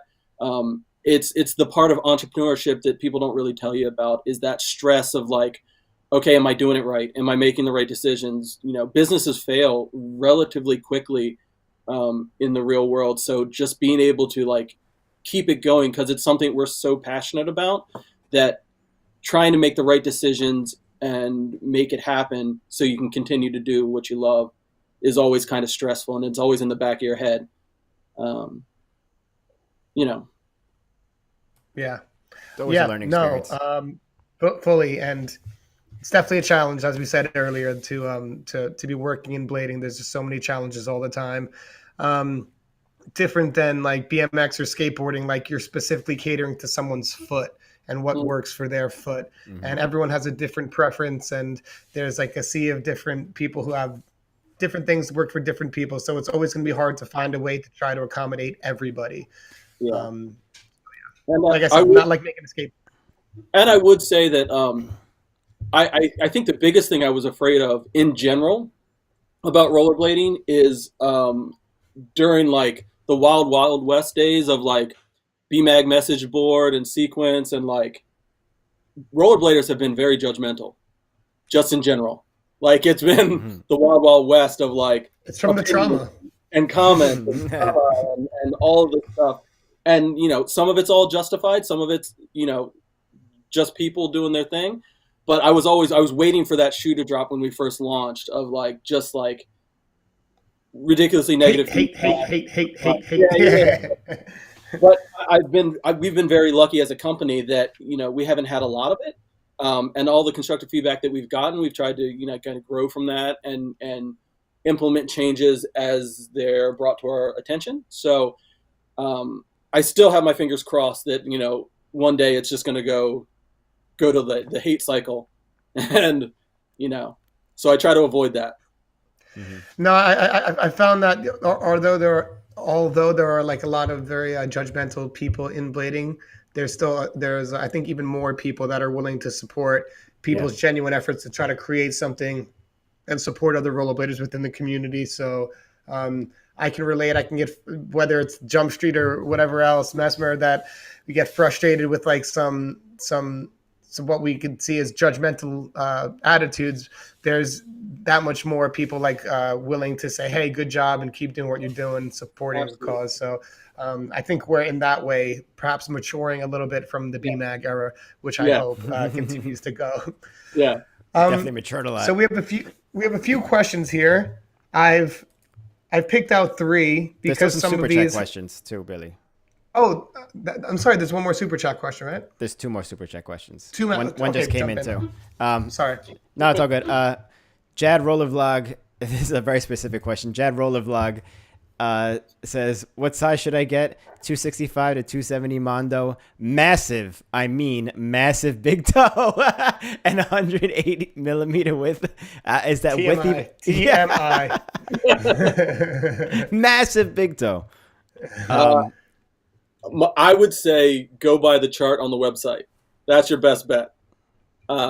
You get a liner size that fits your measurement, even that big toe.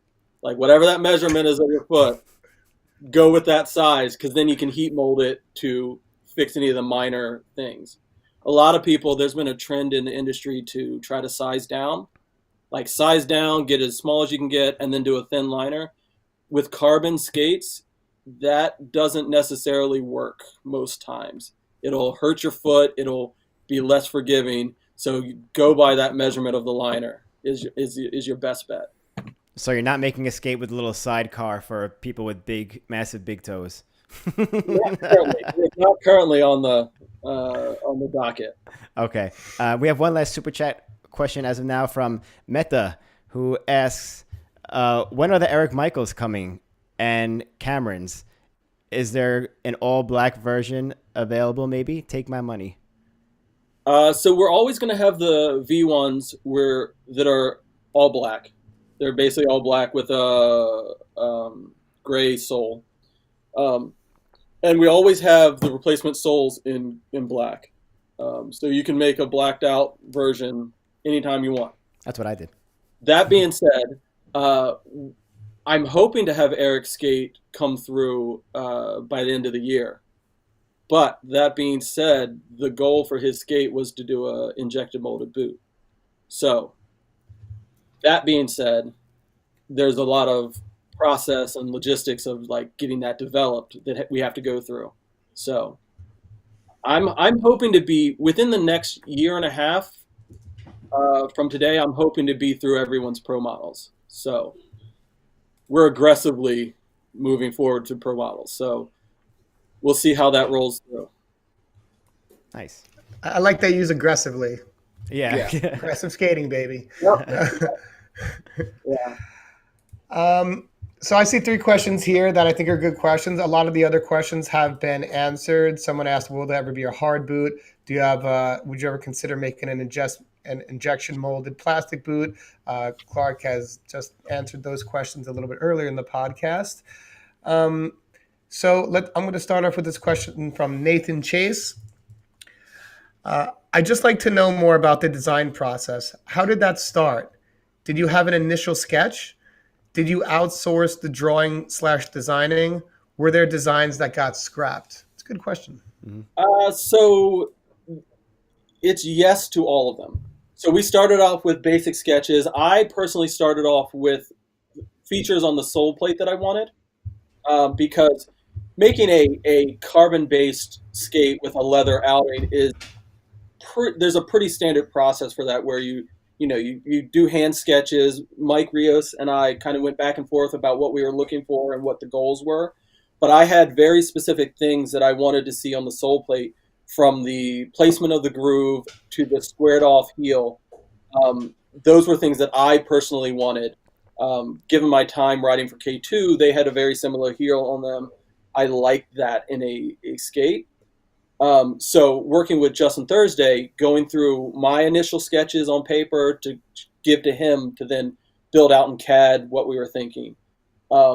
As a company, the next process after the hand sketches were to go down the process of 3D printing samples, to be able to have something in our hands to be able to test and say, is this what we actually wanted?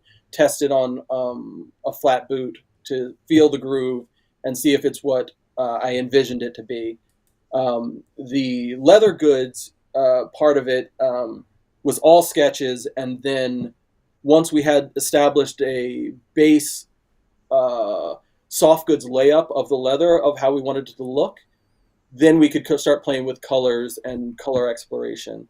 When I was at winter class, I showed some of the process for color exploration, and I tend to do that in like Illustrator with fill colors and just kind of play with everything that I can think of to get a color combo that both works and is progressive but not wild enough that only one person would buy. Finding that balance between color execution is really kind of the challenge to make it a marketable skate, but also different than it's been done before. So cool. Very interesting. That's a good answer. Greg Gizdowitz. Oof, I'm sorry about the name. What's the best trick that's gone down at the compound? Just curious. LOL. I'm curious too, because I know a lot of those Jimmy Sizz tricks are like just ridiculous, but I'm curious to know what your perception or take on this one is. What's funny, there's another level to this question, because he's trying to lead stuff to the trick that he did. He 360 sweated the rail at my place, the big rail. That was probably the best trick that's been done. But I will say it took him 88 tries. So, whoa. Yeah, so he was dedicated, and he was wearing white pants, so they were like completely gray by the time he was done. But he has earned, I think that's the best trick that's been done is 3 sweaty, like Hurricane Sweaty on the rail. Not a lot of people skate the rail that often because it is bigger than you would think. But only second place by, again, some of the stuff Jimmy's done. Some of the stuff that Jimmy did on the Gator Pit rail when it was up. He did from the deck, he dropped Soy out the bowl corner with the Gator Pit to rewind 3 in. Ugh. Yeah, it was nasty. But there's a lot of stuff. We've had a lot of people come through and skate the ramp, and so many cool things have happened. What's funny is that the overall vibe here is less about like hammers and all these gnarly tricks, and it's more just about us hanging out and chilling and enjoying ourselves and honestly talking a lot of trash, but in a fun way. Mm-hmm. I enjoy it. Cool. But that's cool. That's the beautiful part of skating, you know, those downtime moments. Mm-hmm. I saved this question for last because every now and then we'll have the opportunity to have Colin Kelso be able to be in the live chat, and he always puts forth a very thoughtful question when he asks one, and this time is no different. It's a question I'm curious about myself. Curious to know your answer here. He says, given blading's aging population and the lack of new participant growth, what do you see as the greatest opportunity for us as far as avenues we can explore to address the ongoing growth issue?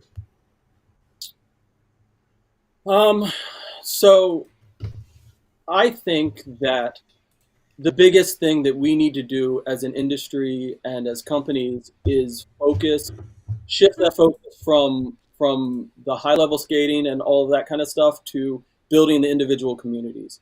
The more we focus on those smaller communities and build them by supporting experiences, whether that be with faction at the compound or what have you, it's building those experiences for the younger participants and welcoming them into the bigger circle that is rollerblading.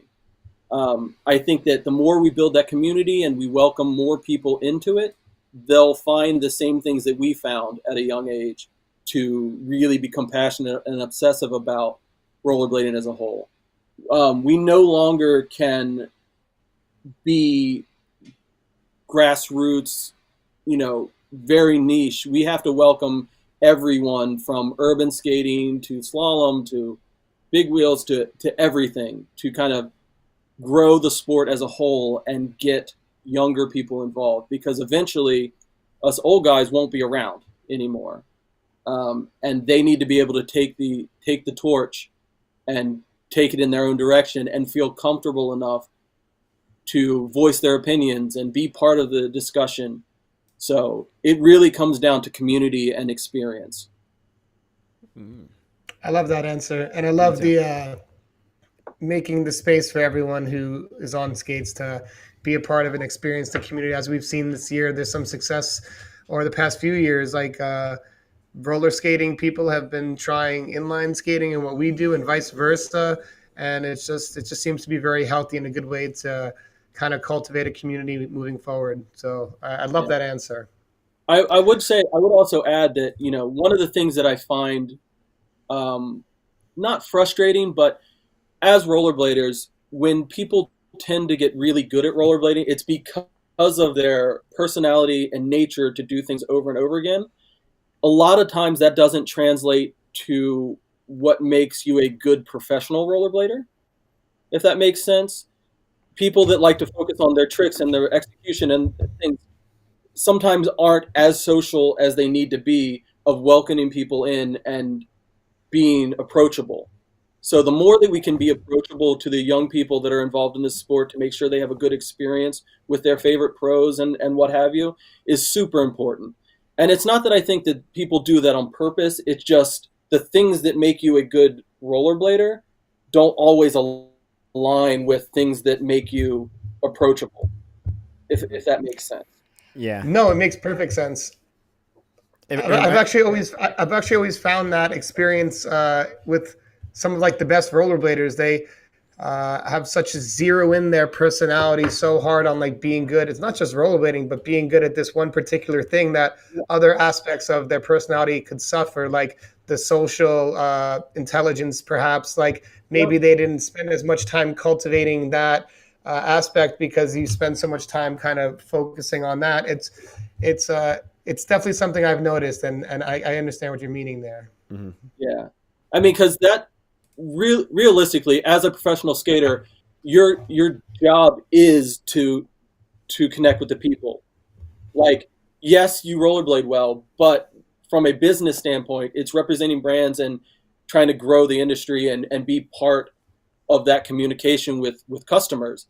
And I think a lot of times that is forgotten, or people just miss that connection. I think companies kind of have to make that a priority for riders to be doing that. Mm-hmm. Absolutely. Being a good skater is just one part of the equation. I completely agree with you. Yeah, that was like skaters back in the day too. I remember like personalities were a huge thing. I think we talked about this in the show before too. Like Brian Smith, huge personality. Arlo Eisberg, big personality. Like very approachable people. Build characters and kind of like people attached to that as far as new skaters go. Absolutely. Mm-hmm. Shred Pole's a good one. He does his thing.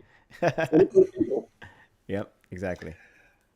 We got one more super chat in just before the buzzer, so we're going to take this, and any super chats that come after this, we are not going to take. So send if you want, but this is the last one we're taking. It's Meta, once again, shout out Meta. What is Faction's approach to mental health in our community? I think that mental health for us as a company is something that really has to be focused on, because I feel like a lot of time rollerbladers are at the events having a great time, but then they go back to their home and their home experience. Whether that home experience is good or they have support, it's not always, it's kind of a catch-all. Like, not everyone has the same circumstances that everyone else has. So being able to talk about it is super huge for us. I have an open door policy with all of my team. Anything they may need, I'm here to support. My goal for the company, as we sell more and more skates, it's going to be really important that we get to the point where the company can offer, health insurance, mental health and support for our riders. It's something that has been lacking in the industry as a whole, because pro riders have always been treated kind of as contractors and not necessarily supported in all avenues of their life. I want to make sure we do that differently. We currently don't have anything in stone from the company standpoint, but as we grow, I'm going to be looking to offer a lot of benefits for our riders to support them in anything they may need. That's awesome. I love that. I love that answer. It's very thoughtful, and it's a lot of people who are involved in rollerblading. Sometimes they might be, not having trouble at home, having trouble at school, having trouble mentally, and it's cool to kind of answer that question and think about that problem forthrightly. So huge respect to that answer, and awesome that you're thoughtful and conscious in this particular aspect of what could, be a part of, some of the issues in the rollerblading community. So very cool. Absolutely. Well, first of all, I just want to say thank you so much for giving us over 2 hours of your time and going through everything with you today. It's been a long time coming to have this chat, and hoping we could have you on again in the future. But before we let you go, would you like to say any last words, shout outs, or just last words, I guess? I already said that. I guess the first thing I would say is I want to thank everybody that has kind of joined me on this journey with Faction, and I appreciate everyone that has either purchased skates or come seen me at an event or stopped to say hello or what have you. I truly appreciate being welcomed into this industry, and I'm very happy with the way that we've been received, and I appreciate every person that's been involved. I would thank Justin Thursday for being down for the cause, and Mike Rios being down for the cause, and all the team members that I have now. They've been super supportive through this process, and I appreciate everything that they've been able to contribute to the brand. Hell yeah. It's been awesome having you on. What? There's more? One more. Go for it. I have to thank my wife, Heidi, for letting me do this stuff, because she's the real champion. I was about to say, there's not. I've not met I've not had the opportunity to meet your wife yet, but to see everything that you do and to have that support. Listen, it's so important to have that support at home, and especially with a lot of the projects that you're taking on and bringing into your own home. So that's a huge thing to have. So huge shout out to her as well. Absolutely. Hell yeah. Clark, thank you for being a part of this show. Everyone, thank you for watching. Thank you to Blank for sponsoring this episode. We will all see you at Bitter Cold this weekend. So if you're traveling to Bitter Cold, get there safe. We'll see you in a few days. It's going to be cold. It's going to be cold. Dress warm. It's going to be bitter cold out there. Dress warm. Clark, thank you again for joining us, and we'll see you all in the next one. Absolutely. Peace.